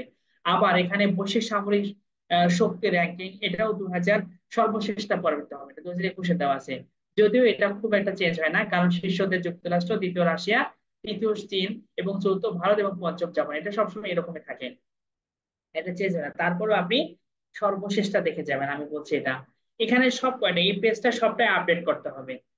আবার হচ্ছে বৈশ্বিক সামরিক প্রতিবেদন 21, এটাও আপডেট লাগবে, এটাও আপডেট লাগবে। এই পেজটা বেসিক্যালি আপনাকে আপডেট ছাড়া পড়া যাবে না। আপনি এই পেজটা আপডেট করে যাবেন, সেটা সর্বশেষ কারেন্ট অ্যাফেয়ার্স এ যখন বিশেষ পরীক্ষা হবে তার 1 মাস আগে যে কারেন্ট অ্যাফেয়ার্স বের হবে, ওই কারেন্ট অ্যাফেয়ার্স থেকে এই পেজটা একটু আপডেট করে নেবেন, সর্বশেষ ইনফরমেশন পড়তে হবে। এখন আমরা আসি সামরিক ঘাঁটি। সো মাচ ইম্পর্টেন্ট, অনেক অনেক বেশি, 30টা দেওয়া আছে, বুঝতেই পারছেন। সামরিক, এইটা নিয়ে একটু, আচ্ছা এখন দেখেন সামরিক আন্তর্জাতিক আলোচিত সামরিক ঘাঁটিগুলা, এখানে কয়েকটা বিষয় দরকার আছে। সেটা হচ্ছে সামরিক ঘাঁটি এবং এর অবস্থান কোথায়, মালিকানা রাষ্ট্র কে। প্রথমটা হচ্ছে মানে ইউসুকোস, ইউকুসুকো হচ্ছে প্রশান্ত মহাসাগরের অবস্থান। এটি মূলত জাপানের মালিকানা। আর মার্কিন সপ্তম নৌবহরের কেন্দ্রস্থ ছিল এটা, ঠিক আছে। মার্কিন সপ্তম নৌবহরের কেন্দ্র, আপনি জানেন যে স্বাধীনতা যুদ্ধের সময় যে মার্কিন মার্কিন সপ্তম নৌবহর প্রেরণ করেছিল তারা, তাই না। আবার এর এগেনস্টে কিন্তু অষ্টম নৌবহর পাঠিয়েছিল কে, সোভিয়েত ইউনিয়ন। তৎকালীন সোভিয়েত ইউনিয়ন অষ্টম নৌবহর পাঠিয়েছিল। মানে প্রথমটা হচ্ছে মার্কিন যুক্তরাষ্ট্রের সপ্তম নৌবহরের কেন্দ্র, কারণ সপ্তম নৌবহরের সাথে আমাদের স্বাধীনতা যুদ্ধের একটা ব্যাপার আছে। সপ্তম নৌবহরের কেন্দ্র হচ্ছে প্রশান্ত মহাসাগরে, এটা একটা সামরিক ঘাঁটি। এরপরে 2 নম্বর দেখেন অকিনাও। অকিনাওয়া হচ্ছে কোথায়, অকিনাওয়াটা খুব দরকার। অকিনাওয়া হচ্ছে কোথায় অবস্থিত, প্রশান্ত মহাসাগরে, এটাও এটা মালিকানা জাপান। তবে দেখেন একটা বিষয় মনে রাখবেন, মালিকানা জাপান, কিন্তু এই জাপানের মালিকানা মালিকানা মানে এই জায়গাটার পুরা মালিক জাপান, কিন্তু দেখেন যুক্তরাষ্ট্র কাছে যে ব্যবহার করে। মার্কিন যুক্তরাষ্ট্রের সপ্তম নৌবহরের কেন্দ্র হলো এটা। তার মানে যদিও মালিকানা জাপানের, কিন্তু নামগুলো দেখে বোঝা যাচ্ছে জাপানের। ইউকুসুকু, এটা নাম দেখে বোঝা যায় এটা জাপান। আবার অকিনাও, এটা দেখে বোঝা যায় জাপান। মানে নামগুলো জাপানি জাপানি একটা ভাব আছে। যদিও জাপানে, কিন্তু এটা ব্যবহার করতে যুক্তরাষ্ট্র। আবার দেখেন অকিনাও হচ্ছে জাপান মালিকানা প্রশান্ত মহাসাগরে, তবে মার্কিন সামরিক ঘাঁটি মূলত এটা একটা, অকিনাও হচ্ছে একটা দ্বীপ যেখানে একটা মার্কিন সামরিক ঘাঁটি রয়েছে। দেখেন এই দ্বীপটা কি করতেছে, এটা সামরিক ঘাঁটি হিসেবে ব্যবহার করতেছে মার্কিন যুক্তরাষ্ট্র। এরপর দেখেন গুয়াম, গুয়ামটা দরকার আছে কেন? গোয়াটা হচ্ছে প্রশান্ত মহাসাগরী, মানে পশ্চিম প্রশান্ত মহাসাগরের মধ্যে এটা। এবং গোয়ামের ইয়া হচ্ছে, আপনি সম্ভবত 38 না 37, 38 বা 37 বিসিএস আসছিল। গুয়ামের গভর্নরের নাম কি কেন জানেন? এটা আসছিল হচ্ছে যে ওই সময় উত্তর কোরিয়ার সাথে মার্কিন যুক্তরাষ্ট্রের যে একটা কনফ্লিক্ট ছিল, উত্তর কোরিয়া বলেছিল যে এর মালিকানা কিন্তু যুক্তরাষ্ট্র। গুয়ামের গভর্নরের নাম কি কেন? উনি আসলে তৎকালীন উত্তর কোরিয়ার প্রেসিডেন্ট, উত্তর কোরিয়ার যে কিম জং উন, উনি বলেছিল, মানে উনি আসলে থ্রেট দিয়েছিল এবং গুয়ামকে উড়িয়ে দেবে এই কথা বলেছিল উত্তর কোরিয়া। এই জন্য পরীক্ষা আসছিল, ওইটা খুব আলোচিত ছিল এবং বলছিল গুয়ামের গভর্নরের নাম কি, মানে গুয়ামের গভর্নর সম্ভবত কোন একটা বিসিএস এ আসছিল গুয়াম। গুয়ামটা আসলে কি, আবার গুয়ামের মালিকানা কার, তার মানে এটা দরকার আছে। মার্কিন যুক্তরাষ্ট্রের সামরিক ঘাঁটি হচ্ছে গুয়াম। মার্কিন এখন বর্তমানে সামরিক ঘাঁটি গুয়ামের মালিকানা হচ্ছে মার্কিন যুক্তরাষ্ট্র। ওকে, এর রাজধানী হচ্ছে হাগানা। এরপর হচ্ছে দিয়াগো গোরসে। দিয়াগো গোরসে আমরা তো জানি, একটা হচ্ছে দিয়াগো গোরসে একজনকে কি করা হলো, এবার হয়েছিল নির্বাসনে পাঠানো হয়েছিল, আমরা জানি কাকে নির্বাসনে পাঠানো হয়েছিল, দেখতে যাচ্ছি না। দিয়াগো গোরসে একটা হচ্ছে সামরিক, আলোচিত সামরিক ঘাঁটির নাম, ভারত মহাসাগরের যুক্তরাষ্ট্র, যুক্তরাষ্ট্রের মালিকানা। ওকে, মার্কিন সামরিক ঘাঁটি। এরপরে গুয়ান্তানামো, গুয়ান্তানামো বে আমরা নাম শুনেছি। এটি মূলত একটা ক্যারিবিয়ান সাগরের উপকূলে অবস্থিত। এর মালিকানা হচ্ছে কিউবা। আবার 1903 সাল থেকে মার্কিন সামরিক ঘাঁটি ক্যাম্প এক্স রে ও ক্যাম্প ডেল্টা সহ 7টি কারাগার স্থাপন করেছে যুক্তরাষ্ট্র। আমরা জানি না গুয়ান্তানামো বে একটা মার্কিন কারাগার, ঠিক আছে? এটা কিন্তু 7টি কারাগার রয়েছে এখানে। মূলত যারা ওই যে এই যে মানে ওরা কি করে, ওই কারাগারগুলোতে সামরিক মানে সেনাবাহিনীর সদস্য বা নৌবাহিনীর মধ্যে সামরিক সেনা সেনা সদস্যগুলোকে নিয়ে যে টর্চার করা হতো গুয়ান্তানামোতে। ওকে, ক্যারিবিয়ানা, এটা মূলত হচ্ছে অবস্থান ক্যারিবীয় সাগর উপকূলে, আর মালিকানা কিউবা। এই কয়টা আপনাকে পড়তে হবে। আলোচিত এই সামরিক ঘাঁটিগুলো আপনাকে একটু দেখতে হবে, কারণ খুব বেশি ইম্পর্টেন্ট এটা। এর পাশে অপারেশন, যতগুলো অপারেশন আছে সবগুলো অপারেশন আপনার দরকার নাই, শুধুমাত্র আমরা যে স্টার গুলো দেওয়া আছে স্টার নামগুলো একটু পড়ে যাব। প্রথমটা হচ্ছে operation piece spring. Piece spring হচ্ছে সিরিয়ার কুর্দিস্তানে কুর্দি বসতি স্থাপনে তুর্কি অভিযানের নাম হচ্ছে অপারেশন পিস স্প্রিং। ওকে, এরপরে আর আপাতত খুব একটা দরকার নেই, তবে এটা পড়বেন। অপারেশন অলিভ ব্রাঞ্চেস দরকার আছে কেন? অপারেশন অলিভ ব্রাঞ্চটা খুব রিসেন্ট হয়েছে 2018 সালে, আর এটা হচ্ছে 2014 সালে।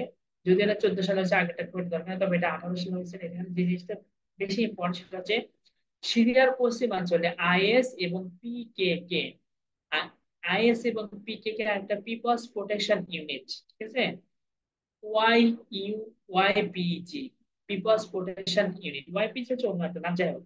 পিকেকে এবং আইএস, এই তিনটা, পিকেকে, আইএস আর ওয়াইপিজি, এই তিনটে মূলত হচ্ছে সন্ত্রাসীদের উচ্ছেদ করতে তুরস্কের একটা অভিযানের নাম ছিল অপারেশন অলিভ ব্রাঞ্চেস। ঠিক আছে, এই যে এটা দরকার। অপারেশন অলিভ ব্রাঞ্চ কি, বেসিক্যালি আইএস, বেসিক্যালি মূল কথা হচ্ছে সবচেয়ে বেশি ইম্পর্টেন্স যে এই আইএস কে দমন করার জন্য তুরস্কের যে একটা অভিযানের নাম হচ্ছে অপারেশন অলিভ ব্রাঞ্চেস। এরপরে আমরা পড়বো অপারেশন ডিজার্ট স্টর্মস, বেশিগুলো 3 স্টার গুলো বেশি পড়ে যাব।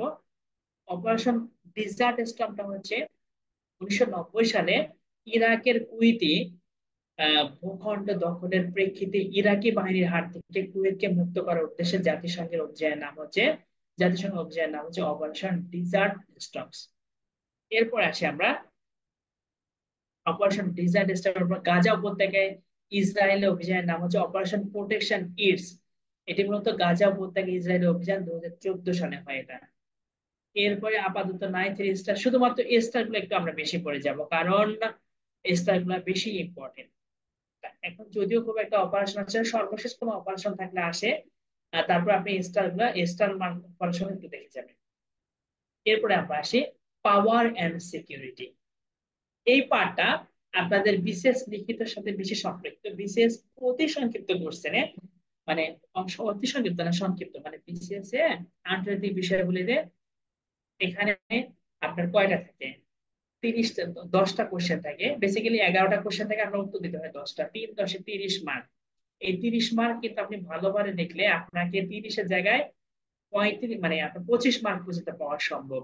ঠিক আছে, সরি 3×10 আমরা এখানে 10টা থেকে 4 মার্ক করি, সরি আমার ভুল হচ্ছে, 4×10 40, 10টা দিতে হয় 4 মার্ক করে। এখানে অতি সংক্ষিপ্ত কোশ্চেনে মিড পার্টটা থাকে। যেমন আমি যখন পরীক্ষা দিই তখন আসছিল অপ্রচলিত নিরাপত্তা বলতে কি বোঝায়, এই কোশ্চেনটা 4 মার্কের লিখতে হবে। দেখেন এই পার্টটা আপনার বেশিরভাগ আপনি পিডিএফ লাগবে এই কারণে, কারণ এই কনসেপ্টটা যদি ক্লিয়ার হয়। আর বিসিএস এর সংক্ষিপ্ত কোশ্চেন 11টা থাকে, 11টার মধ্যে 10টার উত্তর দিতে হয়, 4×10 40 মার্ক। আর বাকি পার্টটা হচ্ছে অন্য পার্টটা, সংক্ষিপ্ত প্রশ্নের মার্ক থাকে 40 মার্ক, সেই 40 মার্কের মধ্যে রয়েছে এই পার্টটা। প্রচলিত নিরাপত্তা কি? প্রচলিত নিরাপত্তার মধ্যে সামরিক নিরাপত্তা কি প্রচলিত? সামরিক বাহিনীর বিভিন্ন ধরনের আহ, মানে এরপর কি বলবো, সামরিক বাহিনীর অর্থাৎ পার্শ্ববর্তী দেশের বিভিন্ন ধরনের সামরিক বাহিনী হুমকি ধমকি থেকে নিরাপত্তাটাই মূলত সামরিক নিরাপত্তা। সামরিক অথবা এমন হতে পারে বিভিন্ন সন্ত্রাসী গোষ্ঠীর বিভিন্ন ধরনের সামরিক ক্ষেপণাস্ত্র থেকে নিরাপত্তাটা হচ্ছে সামরিক বা প্রচলিত নিরাপত্তা।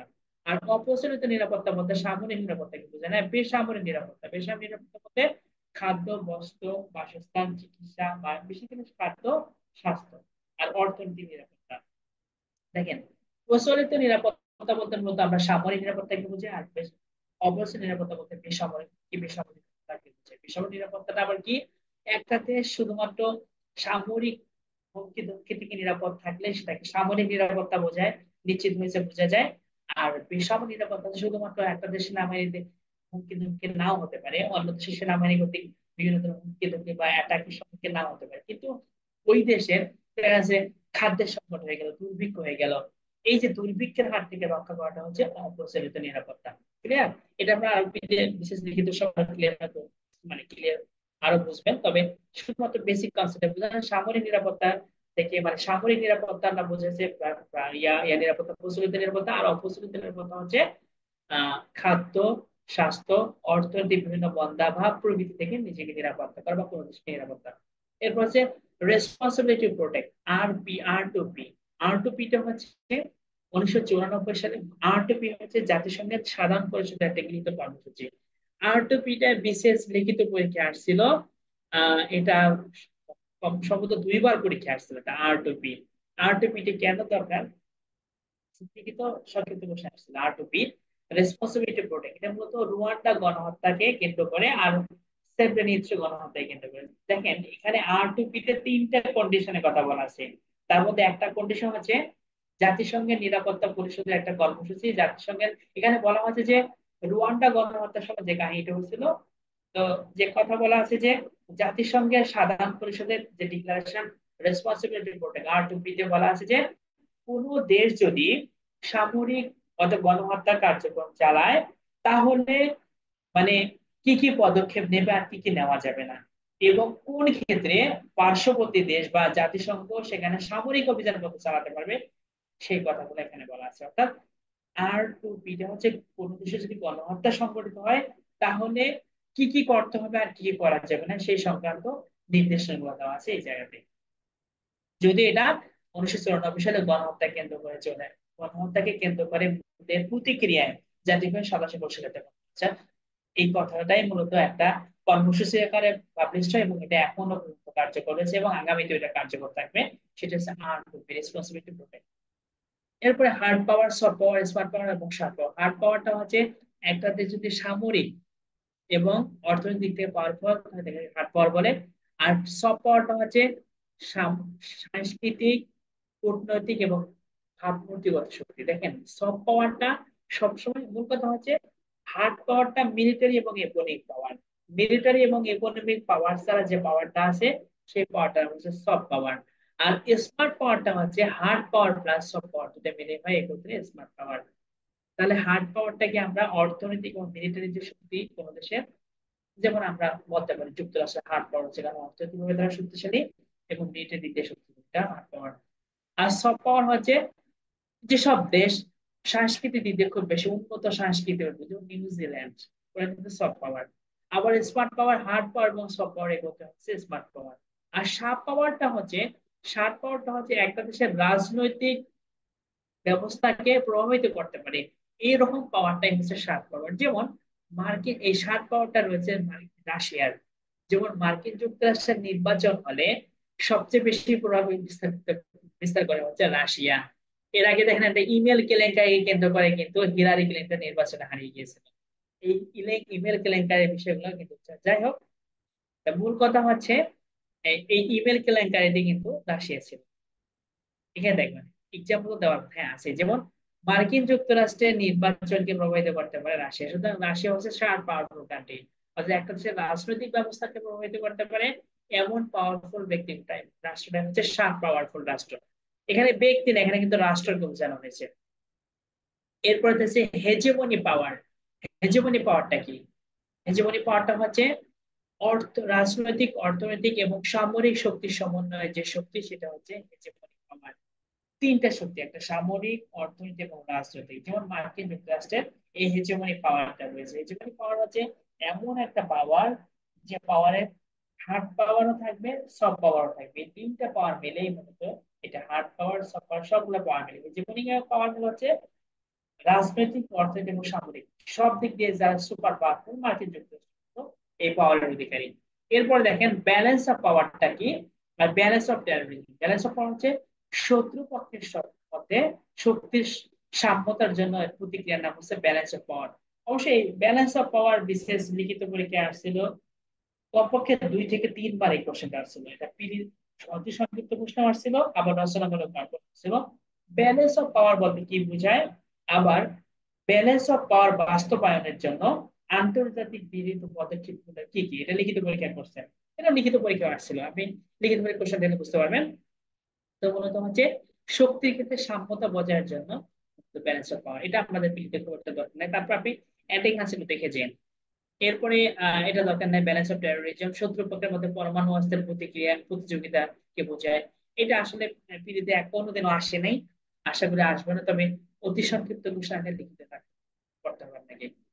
এরপরে আমরা এর আগে পড়েছি মিউচুয়ালি অ্যাসিউরড ডিস্ট্রাকশন। পরমাণু শক্তিতে দুই পক্ষের যুদ্ধকে ম্যাড বলা হয়। মিউচুয়ালি অ্যাসিউরড ডিস্ট্রাকশনটা কি, অর্থাৎ পরমাণু শক্তিধর দুই পক্ষের যুদ্ধকে ম্যাড বলা হয়। ঠিক আছে, ওকে। এরপরে হার্ড ল আর সফট ল একটু আমরা দেখবো। হার্ড লটা কি আর সফট ল, কঠোর এবং প্রকৃত বাধ্যবাধকতা আনকে হার্ড মানে হার্ড ল বলা হয়। আর সফট ল হচ্ছে দুইটা বিষয়। হার্ড লটা হচ্ছে জাতিসংঘের নিরাপত্তা পরিষদ কর্তৃক গৃহীত যে আইনগুলো, সেটা হার্ড ল। আর সফট ল হচ্ছে সাধারণ পরিষদ কর্তৃক ডিক্লারেশনে বিভিন্ন রেজুলেশন থাকতে পারে, এরপরে অ্যাকশন প্ল্যান থাকতে পারে, এটা হচ্ছে সফট ল। অর্থাৎ জাতিসংঘের সাধারণ পরিষদ কর্তৃক যে ডিক্লারেশন থাকে, ঘোষণাগুলো থাকে, রেজুলেশন থাকে এবং অ্যাকশন প্ল্যান থাকে, এটা হচ্ছে সফট ল। আর হার্ড লটা হচ্ছে জাতিসংঘের নিরাপত্তা পরিষদের শর্তসমূহ এবং আন্তর্জাতিক আইন হচ্ছে হার্ড ল। হার্ড ল হচ্ছে অনেক বেশি বাধ্যতামূলক, এটা অবশ্যই ম্যান্ডেটরি, খুব বেশি ম্যান্ডেটরি বলে হার্ড বলা হয়েছে। আর সফটটা হচ্ছে জাতিসংঘের সাধারণ পরিষদ ডিক্লারেশন, এটা অনেক রাষ্ট্র মানতেও পারে, নাও মানতে পারে। এটা হচ্ছে এই জন্য এটাকে সফট ল বলে, মানে এটা অতটা কঠোর অর্থ থাকে না। বাট হার্ড লটা আন্তর্জাতিক যে কোনো আইন এবং নিরাপত্তা পরিষদ যে কোনো শর্তগুলো হচ্ছে হার্ড ল। এরপরে জাতীয় শক্তির স্থায়ী উপাদান, জাতীয় শক্তির অস্থায়ী উপাদান। এটা আসলে পরীক্ষায় যদি থাকে নিচের কোনটি জাতীয় শক্তির স্থায়ী উপাদান আর নিচের কোনটি জাতীয় শক্তির অস্থায়ী উপাদান, যদিও কখনো কোনো পরীক্ষা আসে নাই, কোশ্চেন থাকলে সাধারণত এই টাইপের কোশ্চেনে থাকবে। স্থায়ী উপাদানগুলো হচ্ছে একটা দেশের স্থায়ী শক্তিগুলো কি। একটা দেশের জাতীয় শক্তি, যেমন আমাদের ভৌগোলিক অবস্থান, ভৌগোলিক অবস্থান হচ্ছে একটা দেশের স্থায়ী শক্তি। আবার প্রাকৃতিক সম্পদ যেটা আনচেঞ্জেবল, চেঞ্জ হয় না। আর অস্থায়ী শক্তিতে সবসময় চেঞ্জ হয়। ঠিক আছে, যেমন এই যে কূটনৈতিক নৈপুণ্যতা, এরপর সরকারের দক্ষতা। বঙ্গবন্ধু শেখ মুজিবুর ছিলেন একজন ক্যারিসম্যাটিক লিডার, উনি চলে যাওয়ার পর তো ক্যারিসম্যাটিক লিডার নাই, এই জন্য এটা সবসময় চেঞ্জ হয়।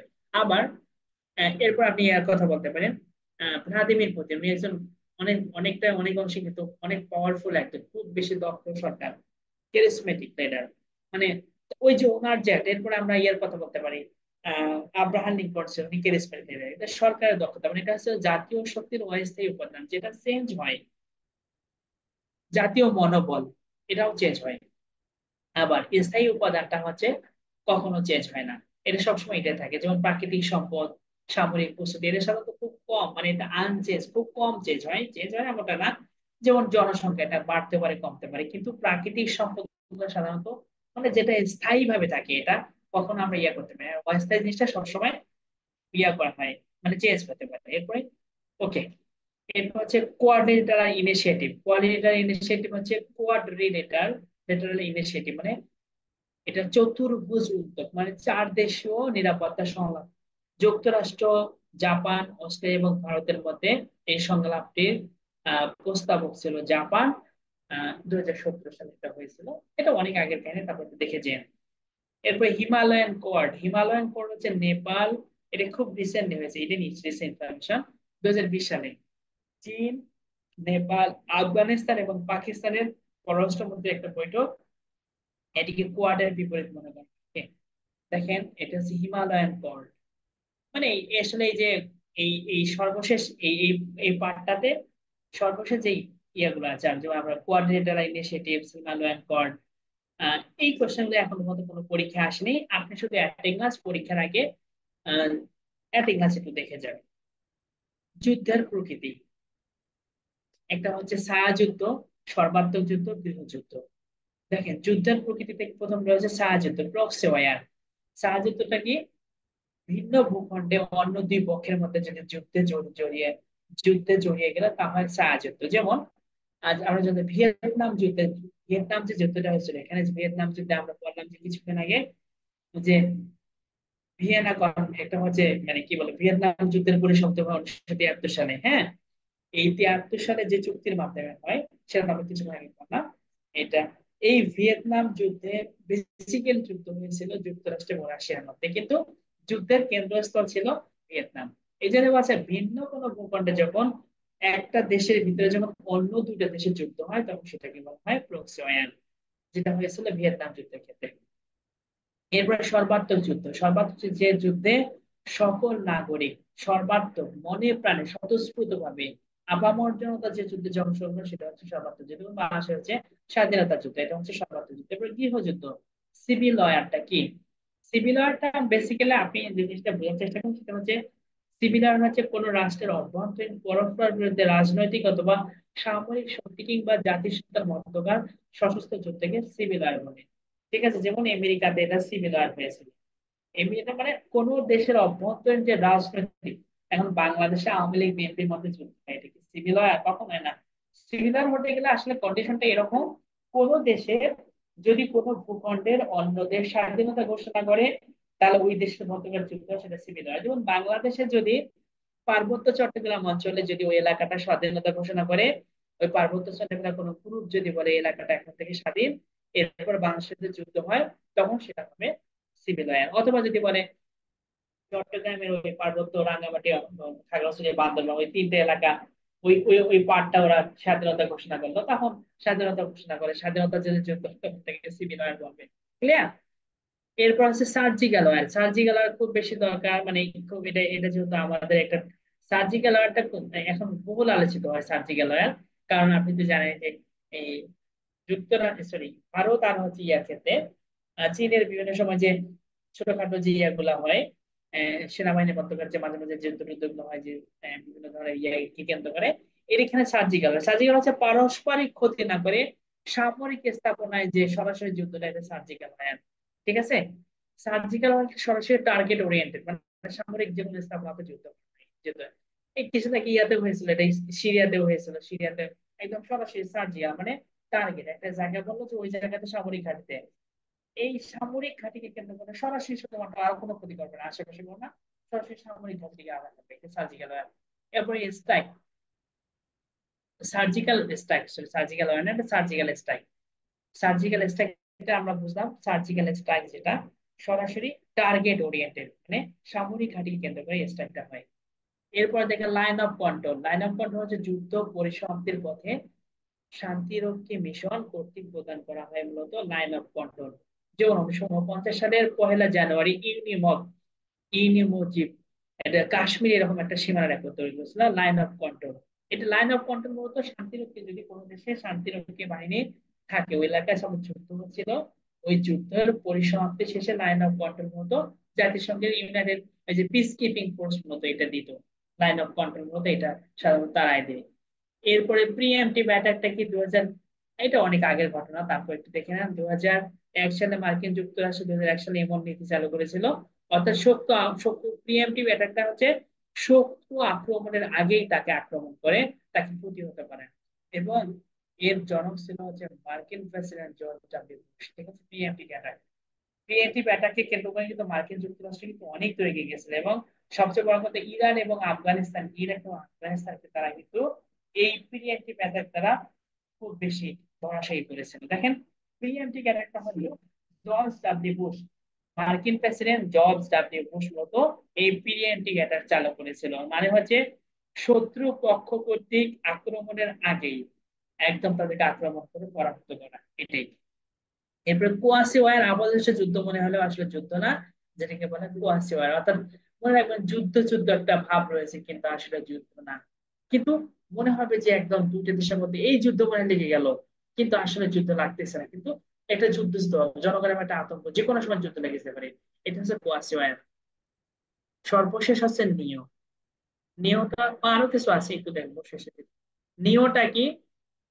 নিও হচ্ছে অনুন্নত এবং স্বল্পোন্নত দেশসমূহের আর্থ-সামাজিক উন্নয়ন এবং ধনী দরিদ্রের ব্যবধান কমিয়ে আনার জন্য 1974 সালে নিও নিও ইন্টারন্যাশনাল ইকোনমিক অর্ডার, মানে নব্য আন্তর্জাতিক অর্থনীতি।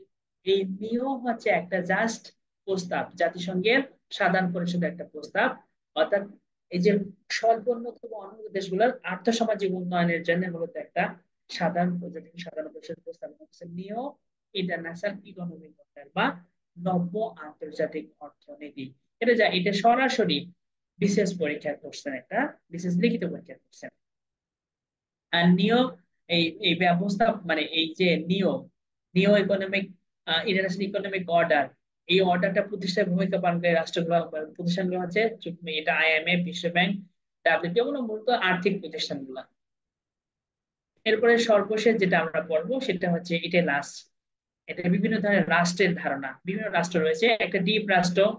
এরপর স্যাটেলাইট স্টেটটা কি, দ্বীপ রাষ্ট্রটা কি, আর গভীর রাষ্ট্র হচ্ছে রাষ্ট্রের মধ্যে একটি রাষ্ট্রকে গভীর রাষ্ট্র বলা হয়। অর্থাৎ রাষ্ট্রের মধ্যে যদি রাষ্ট্রকে গভীর রাষ্ট্র বলা হয়, যেমন সরকারি আমলা, সশস্ত্র বাহিনী, এরা কিন্তু এরপর সরকারি প্রতিষ্ঠান, রাজনৈতিক ব্যক্তি, দল যখন রাষ্ট্রের ভিতরে ভিতরে রাষ্ট্রের সিদ্ধান্তের বাইরে কাজ করতে পারে, তখন তাকে গভীর রাষ্ট্র। গভীর রাষ্ট্র হচ্ছে কি, দেখবেন একটা রাষ্ট্রের আমলারা সেনাবাহিনী হতে পারে, সেনাবাহিনীর সদস্য হতে পারে, আমলা হতে পারে, যেমন এরা যদি রাষ্ট্রের কোন সিদ্ধান্তের বাইরে নিজস্ব কোন সিদ্ধান্ত নিতে পারে, তখন তাকে ডিপ রাষ্ট্র বলে বা গভীর রাষ্ট্র, ওই ডিপ স্টেট। এরপরে হচ্ছে স্যাটেলাইট স্টেট।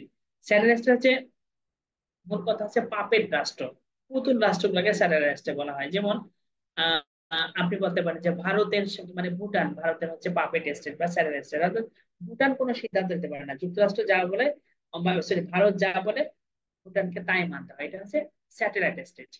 এরপর হচ্ছে কুয়াশি রাষ্ট্র। কুয়াশি রাষ্ট্র হচ্ছে কিছু মানে বললাম আপাতত রাষ্ট্র মনে হলেও, কুয়াশি ওয়ার বললাম না, আপাতত যুদ্ধ মনে হলে যুদ্ধ না, ঠিক তেমনি কুয়াশি স্টেটটা হচ্ছে আপাতত রাষ্ট্র মনে হলে বাস্তবিক পক্ষে তারা রাষ্ট্র নয়, এমন রাষ্ট্রগুলোকে কুয়াশি রাষ্ট্র বলে। যেমন আফ্রিকার স্বাদ একটা রাষ্ট্র, যেটা আপাতত রাষ্ট্র মনে হলে কিন্তু আসলে ওই অর্থে রাষ্ট্র না, কারণ রাষ্ট্র হতে গেলে যত জিনিস লাগে তাদের কোনো সার্বভৌমত্ব ক্ষমতা নেই। ঠিক আছে, স্যার তাহলে স্কটল্যান্ড কি কোয়াসি রাষ্ট্র? একটু বলেন। মানে স্কটল্যান্ড, হ্যালো হ্যাঁ হ্যাঁ বলেন, আপনার কথা ভেঙে ভেঙে আসতেছে। স্যার, স্কটল্যান্ড কি কোয়াসি রাষ্ট্রের মধ্যে পড়বে? কুয়াশি রাষ্ট্র, হ্যাঁ। ওয়াসি রাষ্ট্র হচ্ছে মূল কথা হচ্ছে, দেখেন আপাতত রাষ্ট্র মানে হলো বাস্তবিক পক্ষে রাষ্ট্র নেই, এমন রাষ্ট্র হচ্ছে কোয়াসি রাষ্ট্র। তবে এখানে কাজটা হচ্ছে কি, মানে এদের সার্বভৌমত্ব অন্য দেশের ইচ্ছা অনিচ্ছায় থাকে, মানে এদের সার্বভৌমত্ব ক্ষমতা আছে। একটা যদি সার্বভৌমত্ব ক্ষমতা না থাকে তো রাষ্ট্রই হবে না। রাষ্ট্র হতে গেলে প্রথম শর্ত হচ্ছে সার্বভৌমত্ব থাকতে হবে।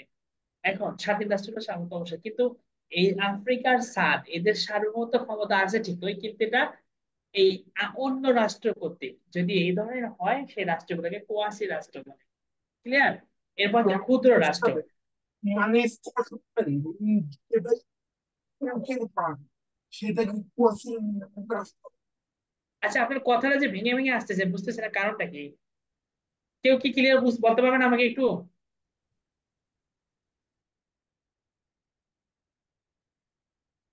কেউ কি ক্লিয়ার বলতে পারবেন আসলে উনি কি বলতে চাচ্ছে?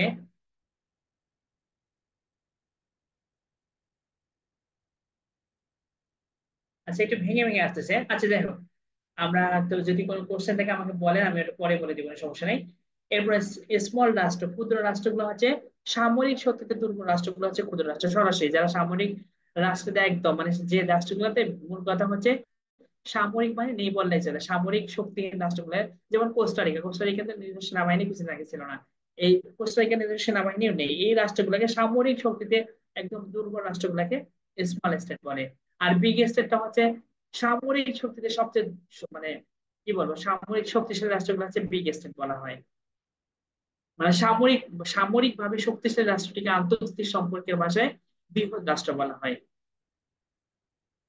যেমন আমরা বলতে পারি উত্তর কোরিয়া। উত্তর কোরিয়া কিন্তু একদম সামরিক বিশাল পাওয়ারফুল, এবং উত্তর কোরিয়ায় জন্মগ্রহণ করলে কমপক্ষে 6 বছর 6 মাস, কমপক্ষে 6 মাস সেনাবাহিনীর কাজ করতে হবে, সেনাবাহিনী ট্রেনিং নিতে হবে, সেনাবাহিনীতে কাজ করতে হবে। এটাই বাফার স্টেট। এটা পরীক্ষায় অনেকবার আসলে। বাফার স্টেটটা কি? বাফার স্টেট হচ্ছে দুটি যুদ্ধর মানে দুটি সংঘর্ষপূর্ণ রাষ্ট্রের মধ্যে মধ্যবর্তী দুর্বল এবং নিরপেক্ষ স্বাধীন রাষ্ট্রকে বাফার রাষ্ট্র বলে। অর্থাৎ দুটি সংঘর্ষপূর্ণ সংঘর্ষপ্রবণ রাষ্ট্রের মাঝে অবস্থিত অপেক্ষাকৃত দুর্বল, নিরপেক্ষ এবং স্বাধীন রাষ্ট্রটিকে বাফার রাষ্ট্র বলে। বাফার রাষ্ট্র যেমন আমরা বলতে পারি জার্মানি।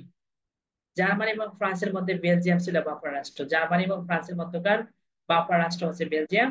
ভারত এবং চীনের মধ্যকার বাফার রাষ্ট্র হচ্ছে ভুটান।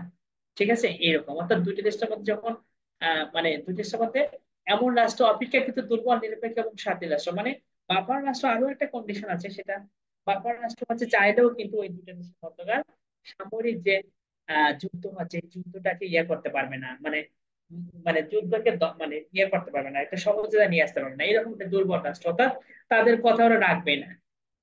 বাফার রাষ্ট্র হতে গেলে রাষ্ট্রটাকে তবে কিন্তু দুর্বল হতে হবে, নিরপেক্ষ হতে হবে, প্লাস আর হতে হবে যে ওদের এরকম পাওয়ার থাকবে, ওদের স্বাধীন রাষ্ট্র মানে এরকম পাওয়ার থাকবে, মানে এমন কোনো মানে এরকম পাওয়ার থাকবে না যে পাওয়ার দিয়ে তারা কি করে ওই দুটো দেশের মধ্যে সংঘর্ষ নিবারণ করতে পারে। এরপরে ব্যর্থ রাষ্ট্র হচ্ছে যেসব রাষ্ট্র আন্তর্জাতিক সাহায্য, ত্রাণ প্রভৃতি পেয়ে অর্থনৈতিক দিকে এখনো পর্যন্ত তাদের অর্থনৈতিক অগ্রগতি সাধিত হয়নি, সেই রাষ্ট্রগুলোকে ব্যর্থ রাষ্ট্র বলে। এরপর তৃতীয় বিশ্বের রাষ্ট্রগুলো, থার্ড ওয়ার্ল্ড কান্ট্রি গুলো হচ্ছে বাংলাদেশ এবং third world country. Third world country হচ্ছে যে ফার্স্ট ওয়ার্ল্ড হচ্ছে চলতি বিশ্বে অর্থনৈতিক এবং সামরিক দিক থেকে দুর্বল এই রাষ্ট্রগুলো, মানে চলতি বিশ্ব মানে দেশটি মানে চলতি বিশ্বে অর্থনীতি এবং সামরিক দিক দিয়ে দুর্বল। মূলত থার্ড ওয়ার্ল্ড কান্ট্রি গুলো হচ্ছে, ফার্স্ট ওয়ান হচ্ছে আমেরিকার নেতৃত্বে সুপার পাওয়ারফুল রাষ্ট্রগুলা, পুঁজিবাদী রাষ্ট্রগুলা। এরপর রাশিয়ার নেতৃত্বে যে সমাজতান্ত্রিক রাষ্ট্রগুলোকে আমরা মনে করতাম সেকেন্ড ওয়ান। আর থার্ড ওয়ান হচ্ছে তৃতীয় বিশ্বের উন্নয়ন, মানে মূল কথা থার্ড ওয়ান হচ্ছে উন্নয়নশীল দেশগুলা, তৃতীয় বিশ্বের উন্নয়নশীল দেশগুলো মূলত থার্ড ওয়ান। আর হচ্ছে ফোর্থ ওয়ানটা সরাসরি দরিদ্র রাষ্ট্রগুলো, সোমালিয়া, দক্ষিণ সুদান। আমরা কিন্তু থার্ড ওয়ার্ল্ডে আসছি, আর সোমালিয়া এবং দক্ষিণ সুদান হচ্ছে একদম ফোর্থ ওয়ার্ল্ড, যারা একদম দরিদ্র। আর একটা হচ্ছে ওয়েলফেয়ার স্টেট, মানে যেসব রাষ্ট্র জনগণের মৌলিক অধিকার সংরক্ষণে একদম বদ্ধপরিকর, সেই রাষ্ট্রগুলোকে জনকল্যাণ রাষ্ট্র বা ওয়েলফেয়ার স্টেট বলে। আর দুর্বল রাষ্ট্র বা রগ স্টেট হচ্ছে যেসব রাষ্ট্রকে আন্তর্জাতিক ব্যবস্থার প্রতি এক ধরনের হুমকি হিসেবে দেখা হয়, সেই সব রাষ্ট্রগুলোকে রগ স্টেট বলা হয়। যেমন উত্তর কোরিয়া, তারপরে সিরিয়া, বিশেষ করে উত্তর কোরিয়া। অর্থাৎ আন্তর্জাতিক ক্ষেত্রে যেসব রাষ্ট্রগুলোকে একদম হুমকি হিসেবে দেখা হয় আন্তর্জাতিক ব্যবস্থার প্রতি। আর সর্বশেষ আমাদের যেটা করতে হবে ডে ফ্যাক্টো স্টেট, এটা খুব বেশি দরকার। ডি ফ্যাক্টো কি? ডি ফ্যাক্টো আর ডে জুয়ারির মধ্যে পার্থক্য হচ্ছে পরীক্ষা থেকে, what is the difference between de facto and de jure জুয়ারিটা হচ্ছে স্বাধীন রাষ্ট্র, অর্থাৎ যাদের সার্বভৌম ক্ষমতা আছে স্বাধীন রাষ্ট্র। ডি জুয়ারি ডি ফ্যাক্টো হচ্ছে যাদের সার্বভৌমত্ব ক্ষমতা নেই, এমন রাষ্ট্রগুলো হচ্ছে ডি ফ্যাক্টো রাষ্ট্র। যেমন তাইওয়ান, তিব্বত এবং হংকং। তাইওয়ান, তিব্বত এবং স্বাধীনতাকামী রাষ্ট্র কিন্তু সার্বভৌমত্ব নেই, তারা স্বাধীনতাকামী, এখনো পর্যন্ত সার্বভৌমত্ব অর্জন করতে পারেনি, রাষ্ট্রগুলো হচ্ছে ডি ফ্যাক্টো রাষ্ট্র বলে। ঠিক আছে। আর সর্বশেষ এটাই তো সেটা বলবো। এরপরে হচ্ছে ওসি রাষ্ট্র আছে। ওসি রাষ্ট্রটাকে আমরা এর আগে পড়েছিলাম, যে ওসি রাষ্ট্রটা হচ্ছে যখন ওসি পরিষদ ছিল, অবশ্যই এটা এখন নাই আর, 1994 সালে ওসি পরিষদ বাতিল হওয়ার পর থেকে ওসি রাষ্ট্রের কার্যক্রম নেই। অর্থাৎ কোন রাষ্ট্রে যখন কোনো সংঘর্ষ থাকতো তখন জাতিসংঘের ওসি পরিষদ ওই জায়গাটাকে রাষ্ট্র হিসেবে ডিক্লারেশন দিয়ে ওই জায়গাটা যুদ্ধ নিবারণ করতো। এই রাষ্ট্রগুলোকে ওসি রাষ্ট্র হিসেবে ছিল, পরবর্তী ওই রাষ্ট্রগুলো স্বাধীনতা অর্জন করতো। তো এই এই ধাপটা 1994 সালের পর থেকে আর নাই। এই সবগুলো খুব ইজি। গণতান্ত্রিক রাষ্ট্রটাকে আমরা যে ধর্মনিরপেক্ষ রাষ্ট্রকে এটা আমরা পারবো। সর্বশেষ আপনাদের যেটা রাখতে হবে, কলা প্রজাতন্ত্র একটা দরকার আছে। রাজনৈতিক ভাবে ভঙ্গুর রাষ্ট্রগুলোকে কলা প্রজাতন্ত্র বলে, যেমন তিউনিসিয়া। আর একটা দরকার আছে, ফেডারেশন এবং কনফেডারেশন মধ্যে পার্থক্য কি। এটা বিসিএস পরীক্ষায় কমপক্ষে 3বার এই কোশ্চেনটা আছে লিখিত পরীক্ষায়। ফেডারেশন এবং কনফেডারেশনের মধ্যে পার্থক্য কমপক্ষে 2-3বার লিখিত পরীক্ষায় কোশ্চেন আসছিল, আপনি দেখবেন। এটা আপনাকে পড়তে হবে। তারপরে এখানে একটু শর্ট আকারে দেওয়া আছে, ফেডারেশনটা হচ্ছে কতগুলো রাজ্যের ইউনিয়ন, আর কনফেডারেশন হচ্ছে কতগুলো স্বাধীন এবং সার্বভৌম রাষ্ট্রের ইউনিয়ন, রাষ্ট্রের মধ্যে চুক্তি। দেখেন ফেডারেশনটা হচ্ছে যেমন, মূল কথা হচ্ছে ফেডারেশন আর কনফেডারেশন। ফেডারেশনটা হচ্ছে স্বাধীন রাষ্ট্র আর কতগুলো রাজ্য, যেমন ইন্ডিয়া। ইন্ডিয়া হচ্ছে কতগুলো রাজ্য। মার্কিন যুক্তরাষ্ট্র হচ্ছে কনফেডারেশন, ফেডারেশন। আবার যুক্ত ভারত হচ্ছে ফেডারেশন। ভারত হচ্ছে অনেকগুলো রাজ্য নিয়ে গঠিত। আবার মার্কিন যুক্তরাষ্ট্র 51টা স্টেট নিয়ে, 11টা রাজ্য নিয়ে বা 51টা স্টেট নিয়ে। এই জন্য এটা হচ্ছে কতগুলো রাজ্য ইউনিয়ন। মার্কিন যুক্তরাষ্ট্র হচ্ছে ফেডারেশন, আর কনফেডারেশনটা হচ্ছে কয়েকটি স্বাধীন ও সার্বভৌম রাষ্ট্রের ইউনিয়ন। যেমন আপনি বলতে পারেন ইউরোপ ইউনিয়ন। ইউরোপ ইউনিয়ন হচ্ছে কনফেডারেশন। ইউরোপীয় ইউনিয়নে অনেকগুলো রাষ্ট্র আছে, এদের মধ্যে আফ্রিকান অনেকগুলো হচ্ছে রাষ্ট্র আছে, এদের মধ্যে যে একটা ইউনিয়ন সেটা হচ্ছে কনফেডারেশন। আর ফেডারেশনটা হচ্ছে কতগুলো রাজ্য নিয়ে, যেমন মার্কিন যুক্তরাষ্ট্রের অনেক 51টা স্টেট নিয়ে একটা হচ্ছে রাষ্ট্র, এটা হচ্ছে ফেডারেশন। ক্লিয়ার? কনফেডারেশন ফেডারেশন মধ্যে পার্থক্য চলে গেল।